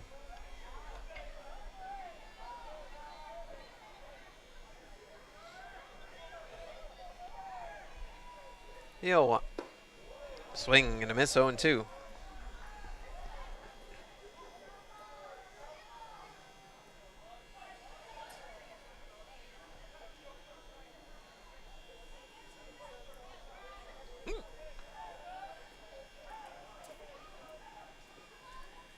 Aiken deals. Swinging a line drive, right field, base hit. Throw coming to first, and they got him! Oh. Just as we were ready to say the Bronx have their first hard hit single of the day, Cardone gets thrown out on a perfect throw by Guspeth to win. 9-3, 2 away. You're right, he hit it hard. He just hit it a little too hard. The right fielder playing in a bit. Picked it up on one hop, all in one motion, fired. You don't see that too often. Here's Brian Ramirez 0 for 2. Fly out on an infield pop out, and he takes low.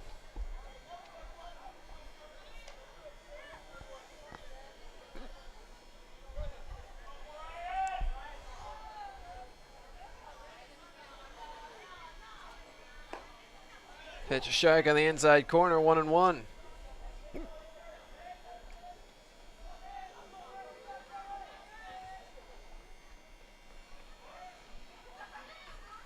Aiken deals. Breaking ball inside, 2-1.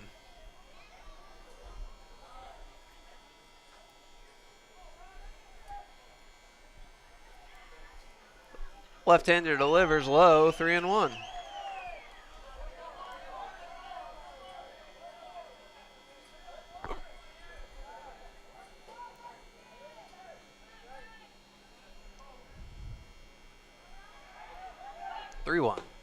Fastball inside, ball four. He walked him. First walk issued by Aikenhead today. So 1 on, 2 out in the bottom of the 6th with Jesus Garcia at the plate, who's 0 for 2 but reached on error.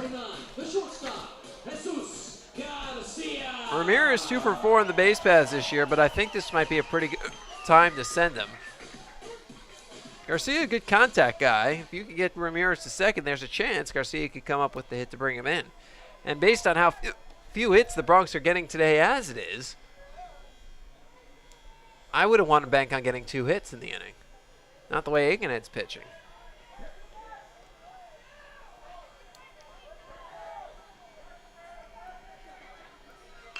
Bunt down the third baseline, foul. Well, with Jones playing back at third, Garcia tried to sneak one past the defense, but couldn't keep it fair. Let's see how that affects Jones' placement now.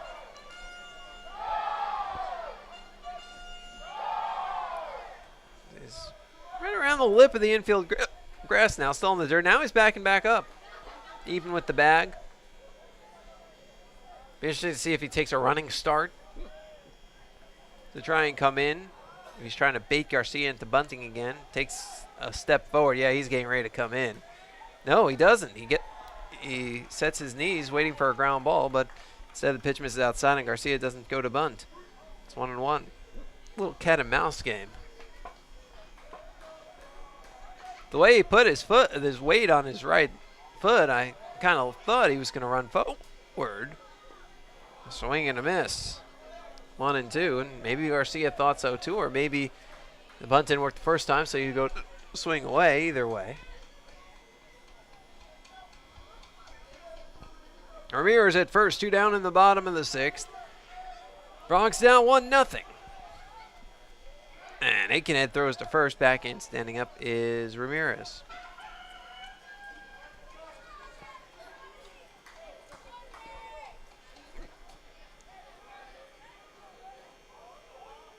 The left-hander deals. Swinging fly ball right field. Guspeth coming over in foul territory, makes the catch as he slams into the fence for the final out of the inning. No runs, no hits, no errors, and a man left. 6 in the books. Bronx trail 1-0. You're watching Bronx baseball.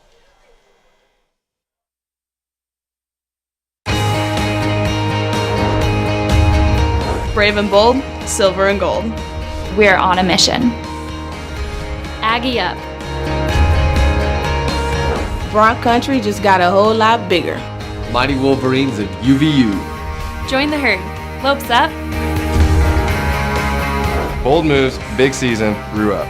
We are the new gold standard. We will be champions. We are the Western Athletic Conference.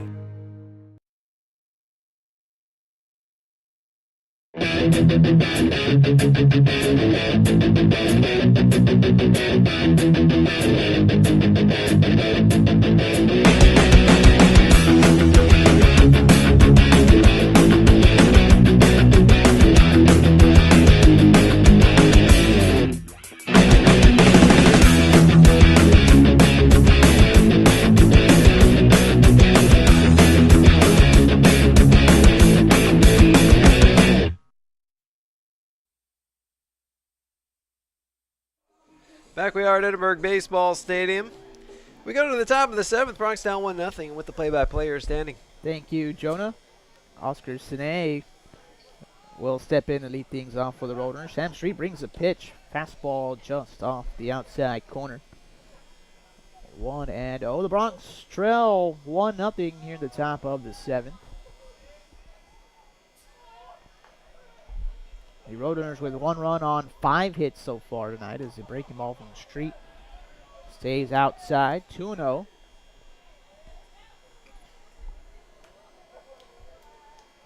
The Bronx with just 2 hits of their own.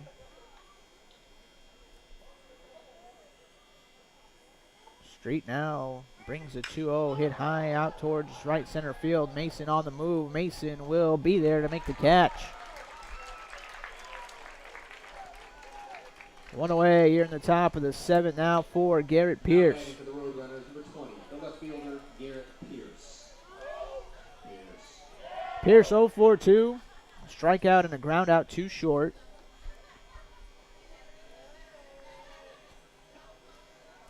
Street looks in.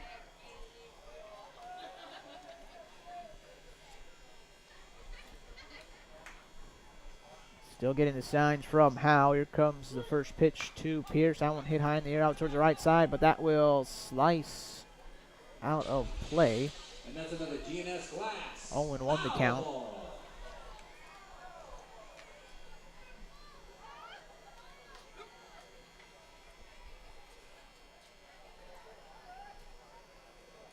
Morales comes in on the grass at third. Here's the 0-1. Breaking ball just a bit tight in the hands. Count evens at 1-1.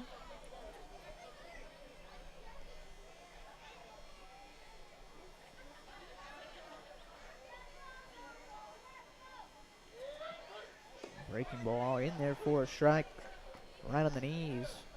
1-2 the count. This is the opening game of a 3-game series.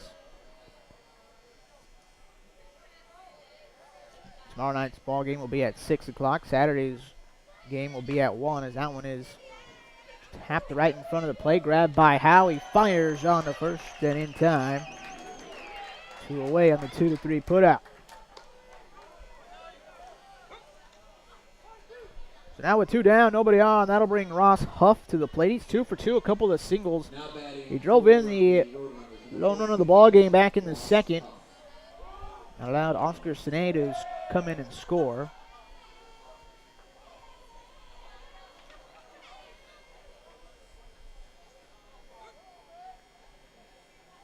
Street kicks and delivers. Liner down third. That one will be foul.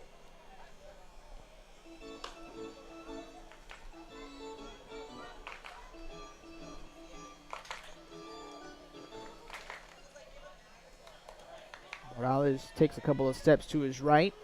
Now he will back up a bit as well. Street brings the 0-1. Fastball right over the heart of the plate. Quickly 0-2.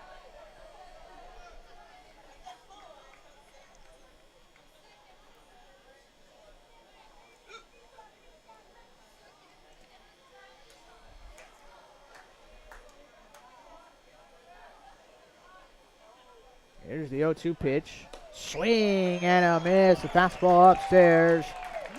Huff down on strikes, and that'll do it for the Roadrunners here in the top of the 7th. No runs, no hits, no errors, nobody left on. In the middle of the 7th, it's stretch time here at Edinburgh Baseball Stadium. Bronx trail 1-0. We'll be back with more Bronx baseball after this break. Here, we understand how a team is the result of being part of something larger than yourself, creating a better outcome and a better tomorrow.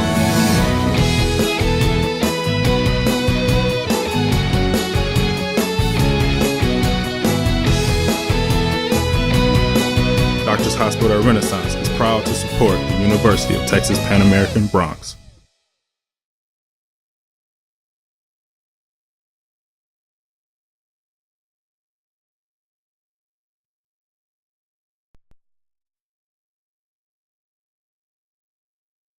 Dr. Pena, does LASIK surgery work? LASIK surgery is America's most frequently performed elective procedure. In fact, I've helped thousands of patients see better. Dr. Pena. Call me Raulito. Thousands and thousands. Raulito, are you sure? Is that thing on? Yes. Follow me. I had to put him somewhere. It's a big project. That's a lot of successful operations. Call Dr. Raulito Pena at 661-UC. The phone keeps ringing. Gotta make room.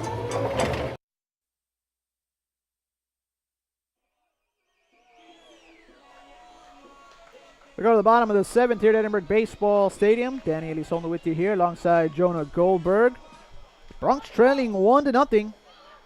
As Alberto Morales leads things off against Taylor Aikenhead.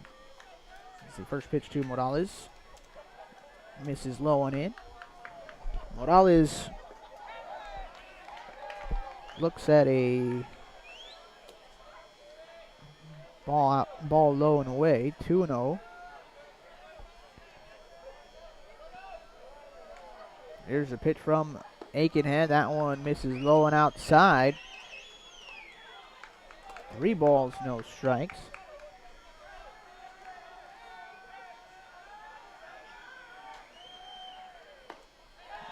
The 3-0, just a bit inside, a 4-pitch walk to Alberto Morales. He is aboard. So lead things off here now for Lee Rios. He's 0-4-2.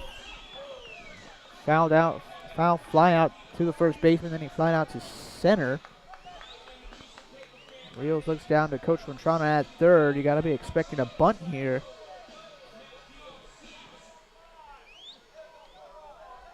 Jones at third will play on the edge of the grass. Now starts to creep in as Rios shows bunt. Bunts it right back to the mound. Aikenhead throws to second and in time. So fielder's choice off of the bat of Rios.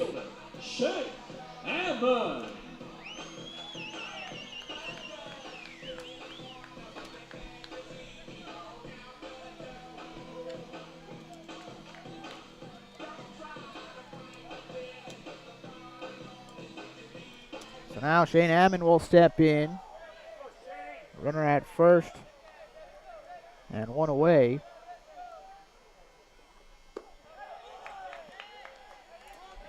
Ammon looks at a ball low and outside. Lefty versus lefty here. Bronx trying to get something going against Taylor Aikenhead. Put up goose eggs through the first 6 innings. 6 1/3 as that one is not in time over to first base. Aikenhead now sets at the letters. He looks towards first, the 1-0. That one is tight on the hands to Ammon. 2-0.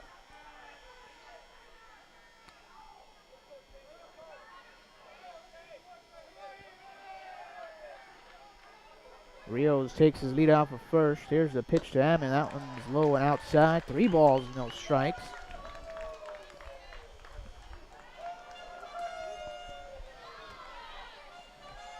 Dylan Engelhardt on deck over to the left side for the Bronx.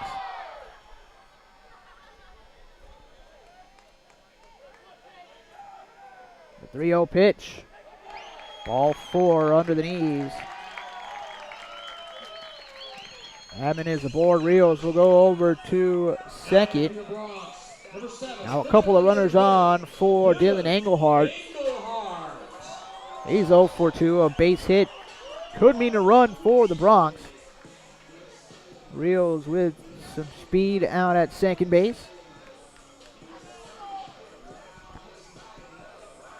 Now time going to be called. I believe that's Bill Kernan coming out.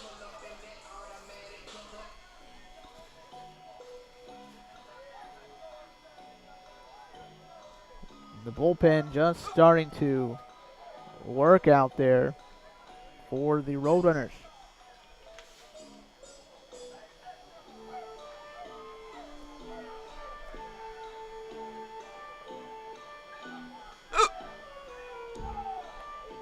Nobody throwing yet, I believe. Just, I think there's a pitcher starting to stretch, doing some lunges out there. Well, it's 31, which is not on our roster. So I have no idea who's warming up. That'll bring Dylan Engelhardt to the plate after the mound meeting. He's just stretching at this point, but if he does start to throw or if he does come in, we'll figure out something to find out who he is. Aikenhead checks his runner. You might want to turn off my mic. Here's the pitch. Engelhardt, that one's a striker on the inside edge.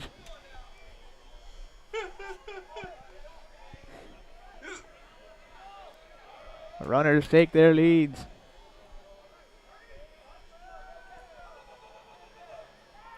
Here's the 0-1.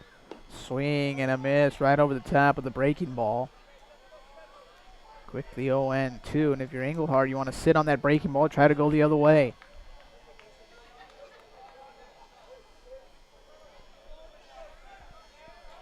Bronx need a base hit. Throw over to second. Rios back in there safely. Good move by Aikenhead.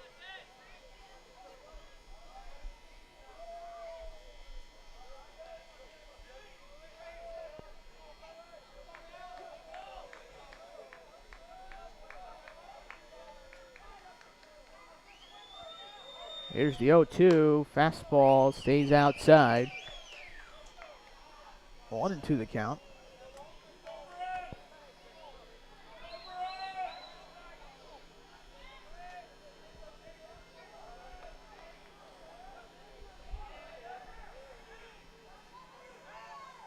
The 1-2 delivery. Swing and a high fly ball out towards the left side, and it will hook foul. Just off the end of the bat by Engelhardt. It's a bit in front of it. Runners will go back to their bases. Engelhardt will dig back in there.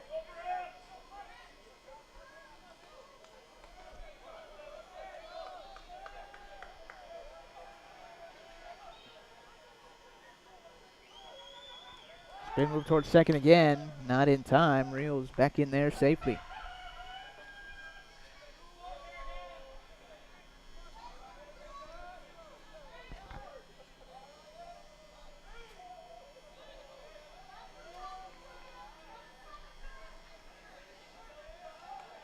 Here's the 1-2. Breaking ball called. Strike three right on the outside edge.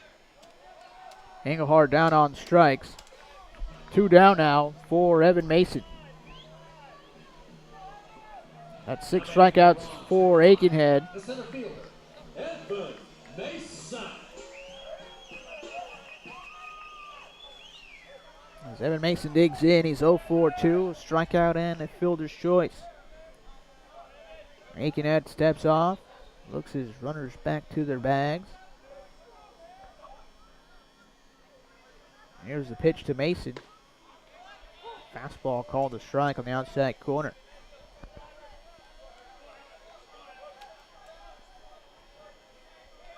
Bronx trailing 1-0 here in the bottom of the 7th. Spin move towards second. Not in time. The shortstop, Sine, wasn't even on the bag as he took the throw from Aikenhead.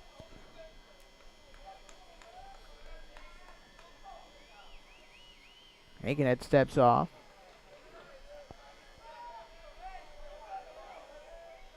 Here's the 0-1 to Mason. Called a strike on the outside corner. Quickly 0-2. Alex Howe on deck. The 0-2 pitch. Low and outside.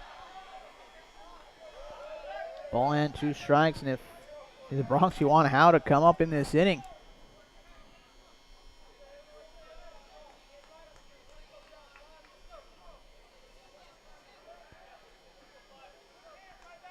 Aikenhead now with a 1-2. A swing and a miss by Mason. He couldn't hold up, and he's down on strikes, and that'll do it for the Bronx here in the bottom of the 7th. No runs, no hits, no errors. 2 runners left on after 7 innings of play. Bronx trail 1-0. We'll be back with more Bronx baseball after this break.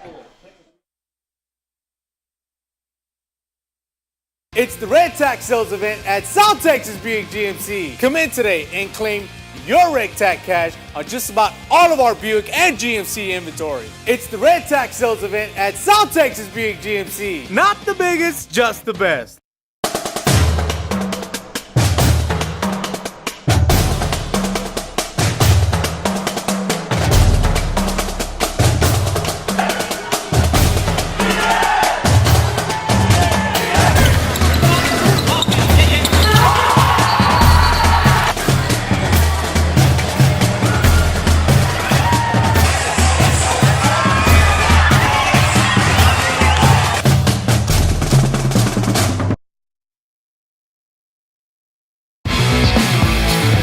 Well outside to the backstop.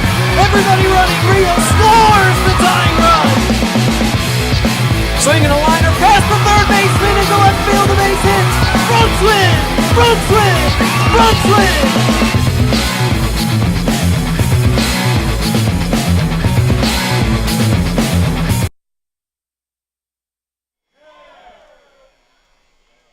We go to the top of the 8th here at Edinburgh Baseball Stadium. Danny Elizondo with you here alongside Jonah Goldberg. Bronx trail 1-0. Sam Street goes out there for another inning of work. David Metzger going to lead things off for the Roadrunners, though. As Street brings the pitch. Fastball stays outside. Ball 1.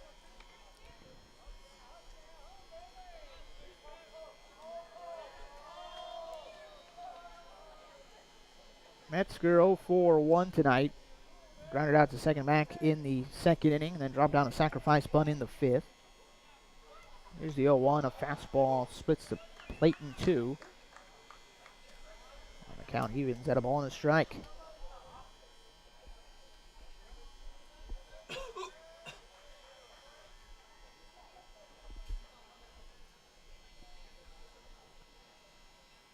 Street now with a 1-1. Breaking ball hit high in the air over to the right side. Rio's going over to his right, and he will be there to make the catch. 1 away, and now back to the top of the order with Jordy Hain. Now batting for the Roadrunners, number 1, the center fielder, Jordy Hine. Hine steps in. He's 1-for-3 with a single. That came back in the 3rd inning.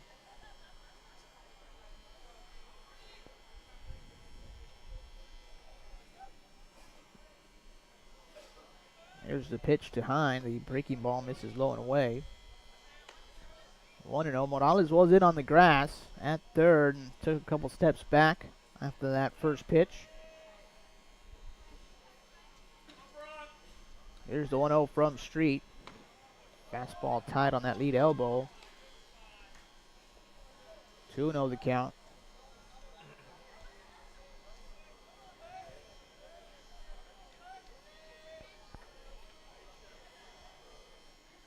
Here's a 2-0 delivery, swinging a chopper out towards second base. Ramirez to his right, has it, fires on the first and in time. 2 down here in the top of the 8th. Honoring Max Carter to the plate. He's 1-for-3 with a single that came back in the 1st.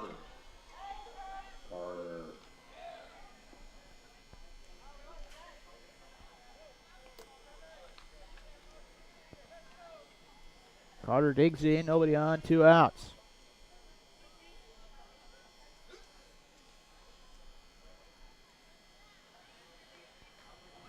Street looking for the sign. Here's the pitch.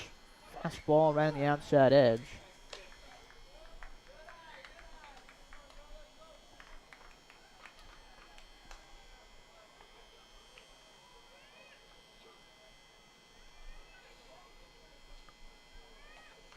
Here's the 0-1. Another fastball right in the exact same location. So it's quickly 0-2 here on Carter.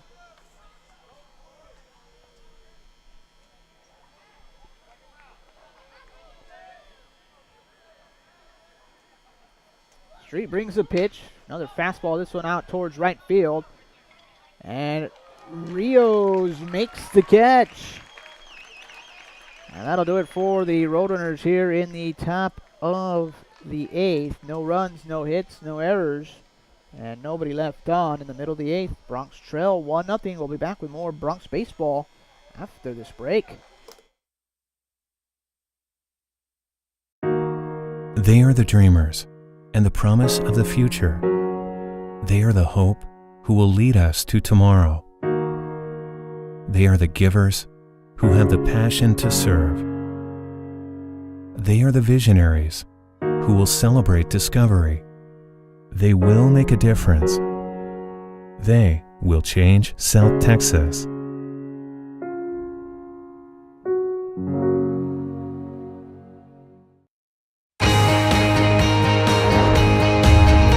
Brave and bold, silver and gold.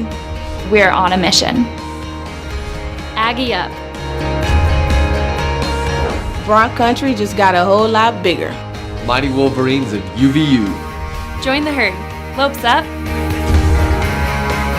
Bold moves, big season, grew up. We are the new gold standard. We will be champions. We are the Western Athletic Conference.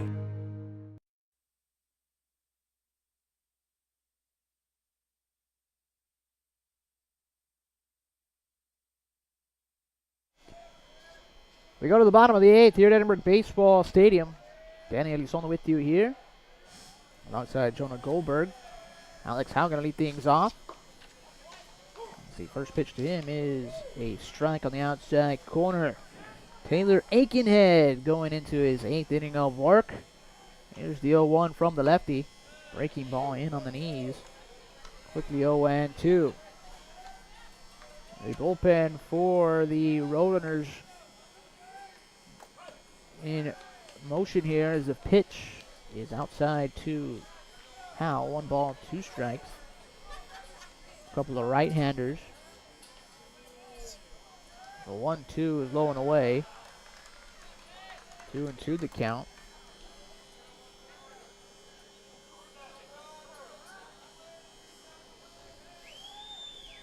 Two-two pitch, fouled at the plate. Howe just stays alive.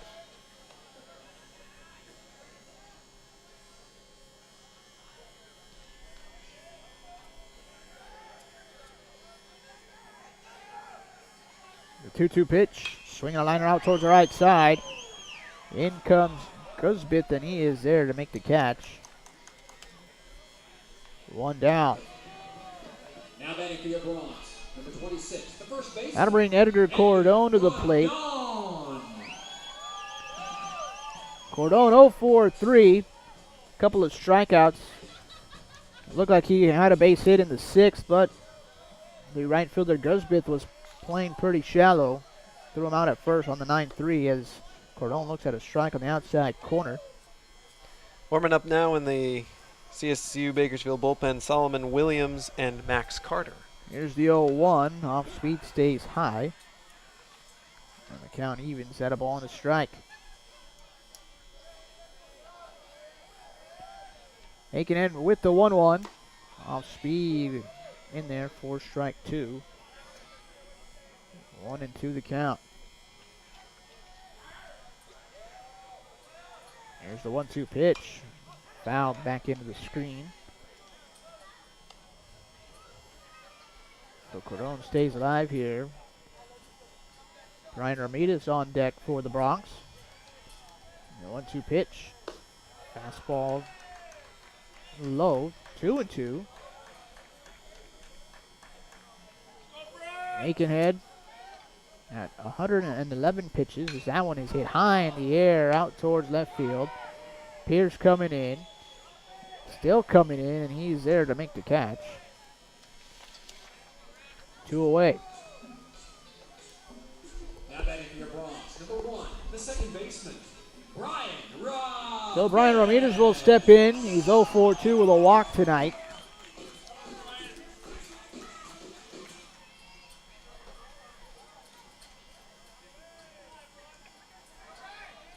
Aikenhead with the pitch. Fastball on the outside corner. Aikenhead not wasting any time. He gets that ball back on the rubber. Here's the 0-1. Swinging a dribbler right towards third. Grabbed by Jones in the diving stop. He gets up, fires on the first. A nice play by Jones.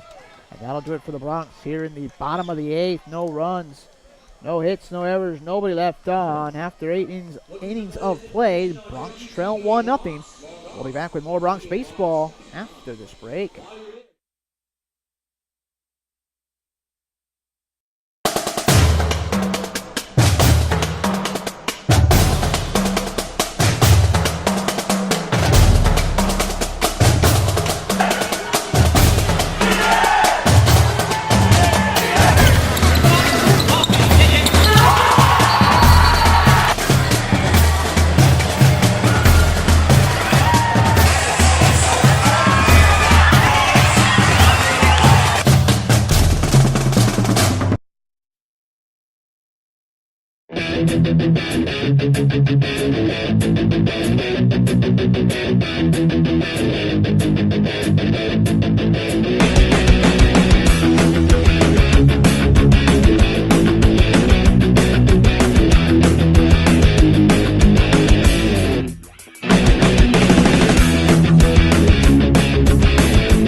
We go to the top of the 9th here at Edinburgh Baseball Stadium.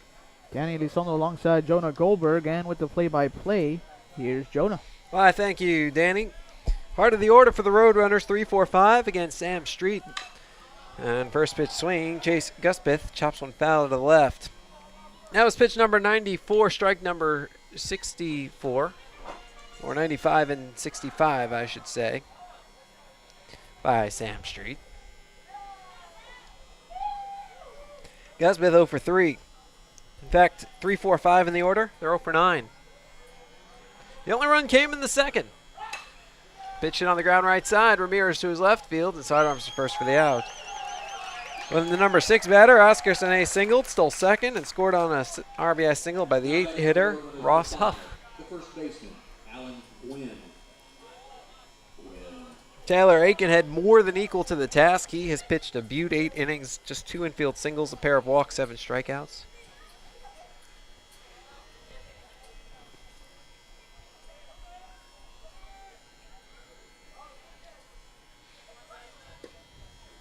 Street deals, fastball strike on the outside corner. Be interesting to see if they go to the closer, Max Carter, or if they stick with Aikenhead. The bullpen is sat down for Bakersfield. Carter's returning to the dugout, so he could be ready, or they could have decided to stick with Aikenhead. Remember, you get an extra day next week because of the Thursday game. You don't play till Friday, so you can extend the pitcher if you so choose. Aikenhead is the way he's pitching. Tough decision. Pitch in on the ground to second. Ramirez throws to first for the out. 2 away. That'll bring up Miles Jones, 0 for 3, 2 groundouts and a pop out. The third baseman, Miles Jones.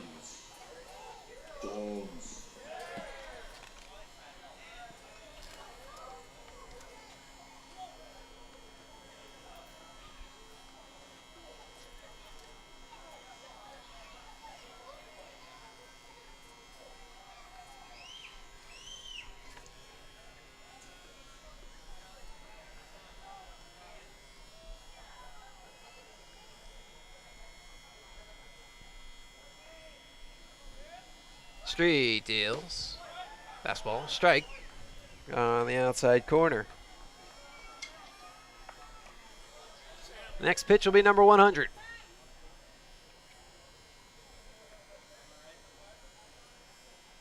Street deals. Slider low. 1-1.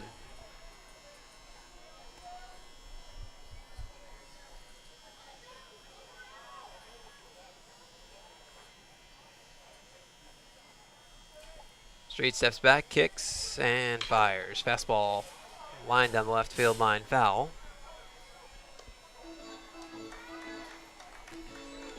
Count 1-2.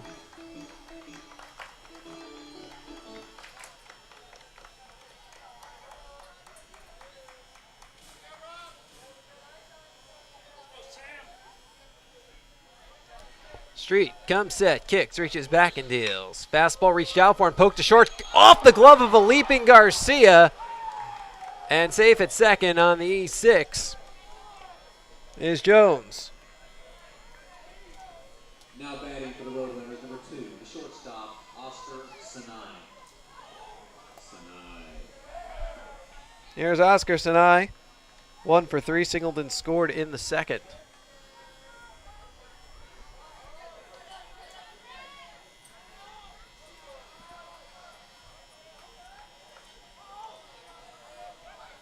Throw to first, back in, standing up is Jones.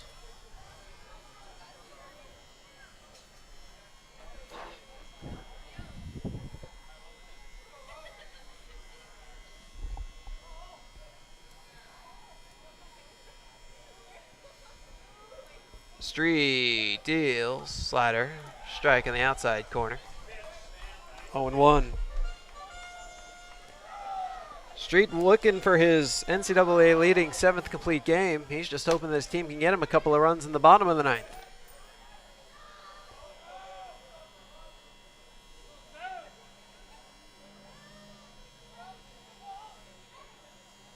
Street taking his time, and time called at the plate.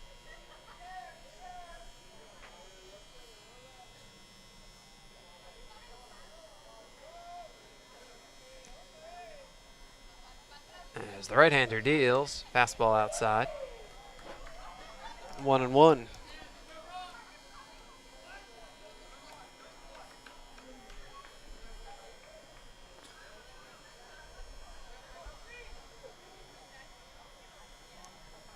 Street comes set and deals. Outside, 2-1.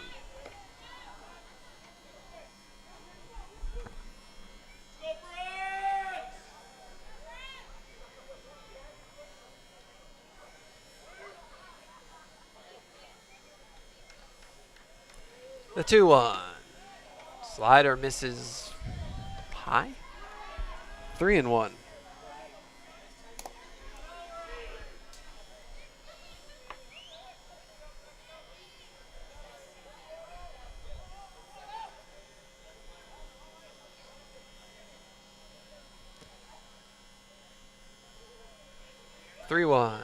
Fastball strike on the inside corner.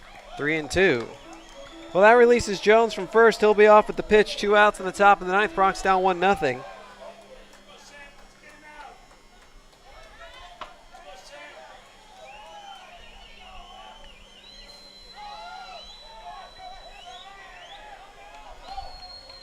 th pitch on the way from Street, the 3-2.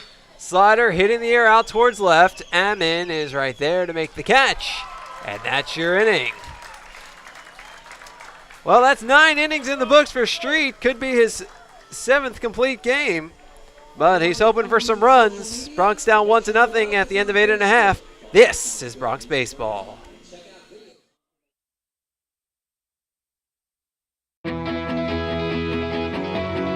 Here, we understand how a team is the result of being part of something larger than yourself. Creating a better outcome and a better tomorrow.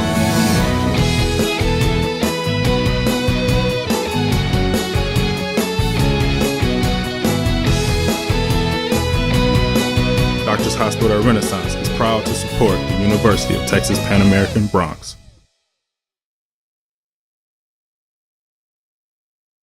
Dr. Pena, does LASIK surgery work? LASIK surgery is America's most frequently performed elective procedure. In fact, I've helped thousands of patients see better. Dr. Pena. Call me Raulito. Thousands and thousands. Raulito, are you sure? Is that thing on? Yes. Follow me.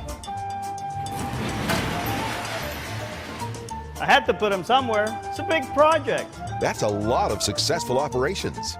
Call Dr. Raulito Pena at 661-UC. The phone keeps ringing. Gotta make room.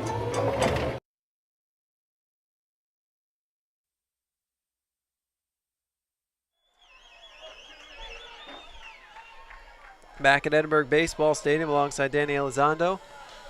I'm Jonah Goldberg. Bottom of the 9th.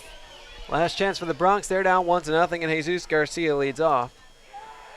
And he takes low and outside from Taylor Aikenhead. 115 pitches, 68 strikes.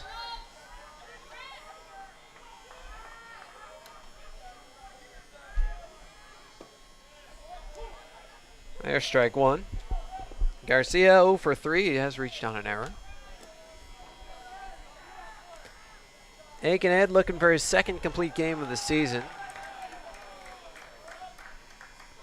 He misses 2-1. It looks like we have a new first baseman out there for the Roadrunners, number 18, Solomon Williams. 3-1. That's interesting. He was up in the bullpen last inning. I think maybe he might have been warming up. Just to... Possibility. Outside, strike called. Garcia tossed his bat away, thought he had ball 4, and the Boo Birds rain.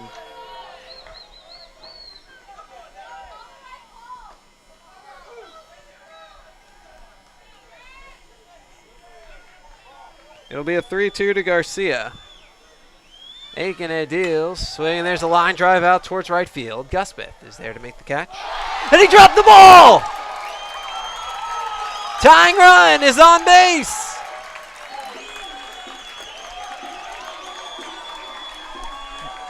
Now batting for the Bronx, number 13, the third baseman, Alberto Morales. Well, that just injected a little life into this Edinburgh Baseball Stadium crowd.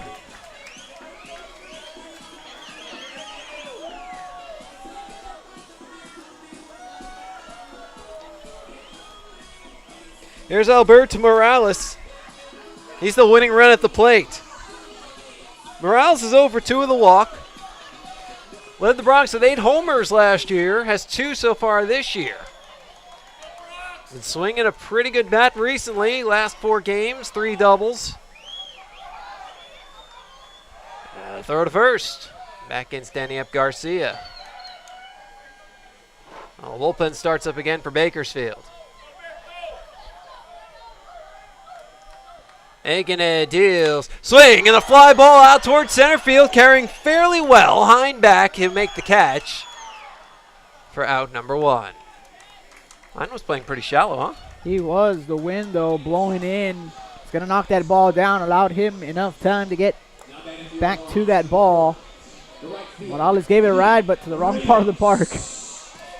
Here's Lee Rios, 0 for 3. Tried to lay down a sac bunt in the 7th, but Aikenhead was able to get the lead runner.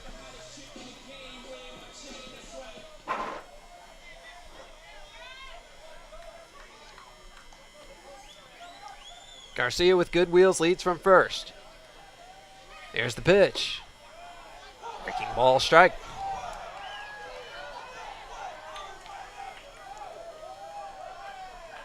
Garcia 9 for 15 on the base paths this year. Throw to first, back in standing up is Garcia.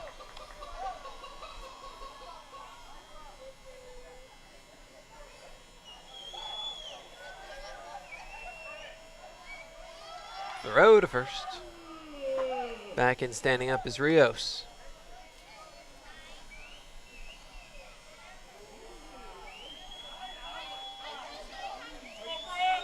Aikenhead deals. Fastball, chopper, left side foul. 0-2. Garcia, the runner at first, 1 out in the bottom of the 9th. Bronx down 1-0. They have 2 hits today, both of the infield variety.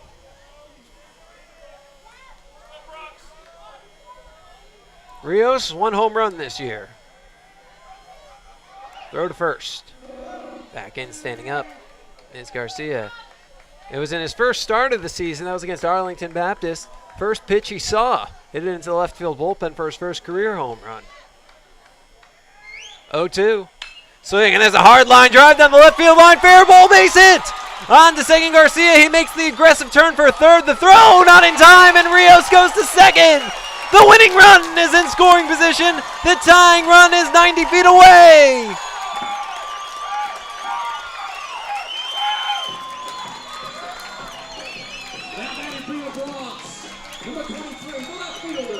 Shane Alvin.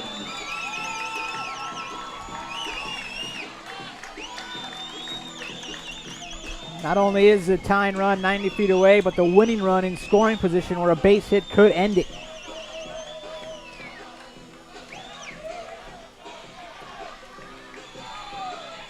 And we are going to get a visit to the mound.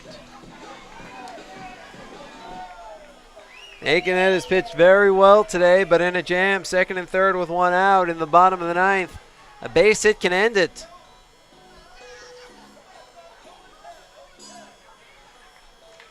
And it's decision time. You've got the lefty Shane Ammon at the plate, who's 1 for 2, an infield single. He also has a walk.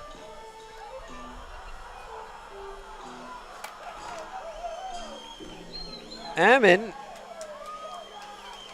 is 5 for 16 against lefties this year, including today. They're going to leave him in.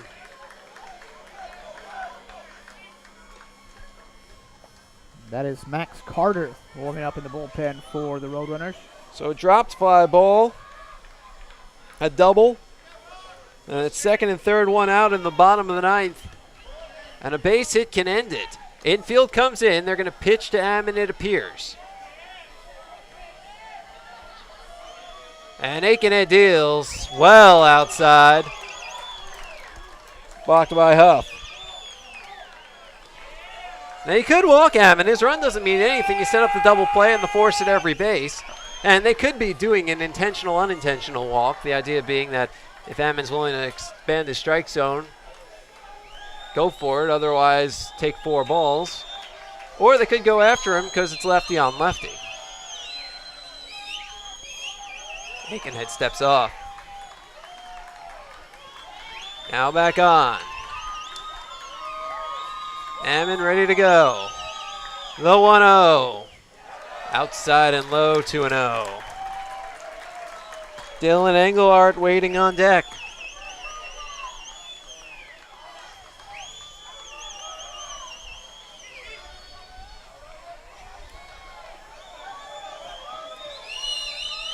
Aikenhead deals. Swing, and there's a hard liner to second on a hop. Throw to the plate that stops anybody from scoring, but Ammon safe at first.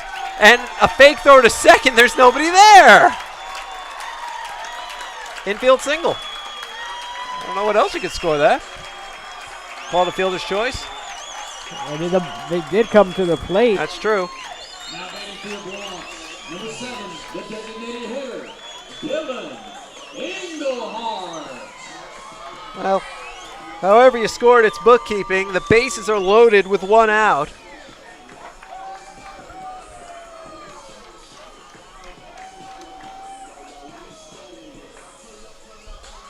Garcia was playing it safe at third, so when the throw came home, he wasn't committed.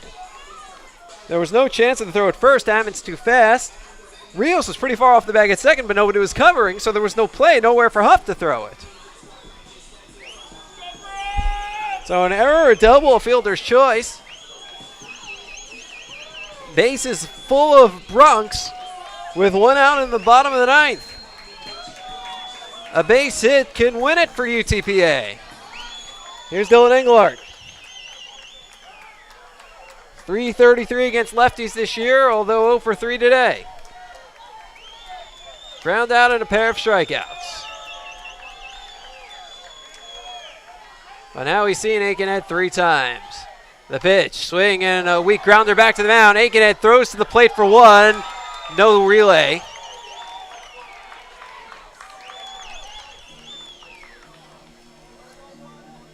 Now batting for your Bronx, number 5, the center fielder, Anthony Mason. So Garcia's erased. Morales to third, Ammon at second, Engelhardt at first.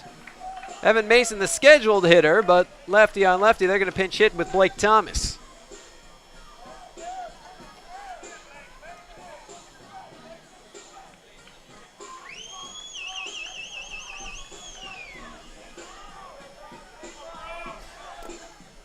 Pitch hitting for Mason.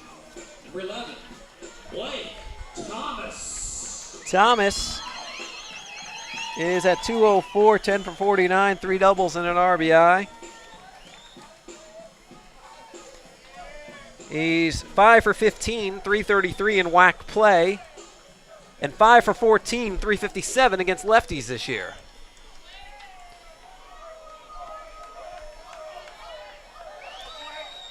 The freshman digs in, and Aikenhead deals in the dirt. It squirts up the third baseline, but with the bases loaded, nobody is advancing on that. 1-0.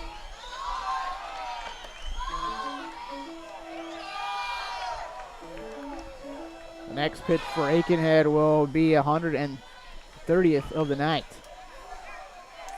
Well, this is Aikenhead's game. The lefty steps, kicks, and deals. Fastball strike on the outside corner. It's 1-1. Rios at third, Ammon at second, Engelhardt at first. 2 down in the bottom of the ninth. Bronx down 1-0, but a base hit can win it. Pitch is high. Ammon with great speed at second base. He's the winning run. Morales the tying run 90 feet away. Crowd making noise. The 2-1 swing, and there's a little blooper out to center, and it drops in! It's over the head of the shallow hind. Both runs score! Bronx win! Bronx win! Bronx win! 2-1 in walk-off fashion!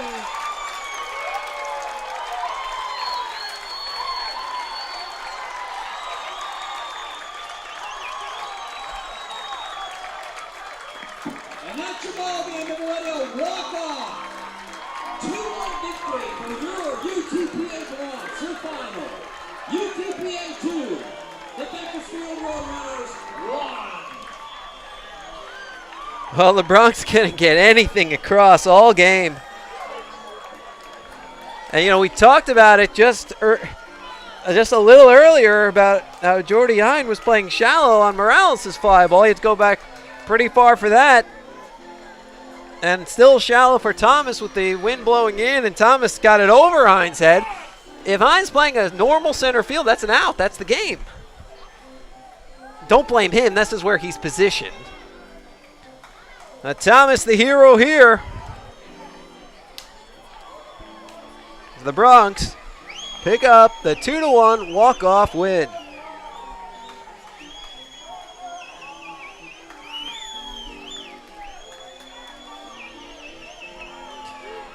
The win goes to Sam Street. He's 9-0. Seventh complete game of the year. He leads the NCAA. It's his third in a row. 1 run, 5 hits, 3 strikeouts, no walks. 108 pitches, 74 strikes. He's done it again. Taylor Aikenhead pitched to Butte, the tough luck loser. He's 5-5. Aikenhead 8 2/3, or 8 1/3, I should say. No, it was 2/3. Gave up 3 hits, only one of which left the infield, but that was the winner. 2 runs, none of them earned because of the error that extended the game. That drop fly ball in right field. He walked, let's see, 1, 2, 3, and struck out 7.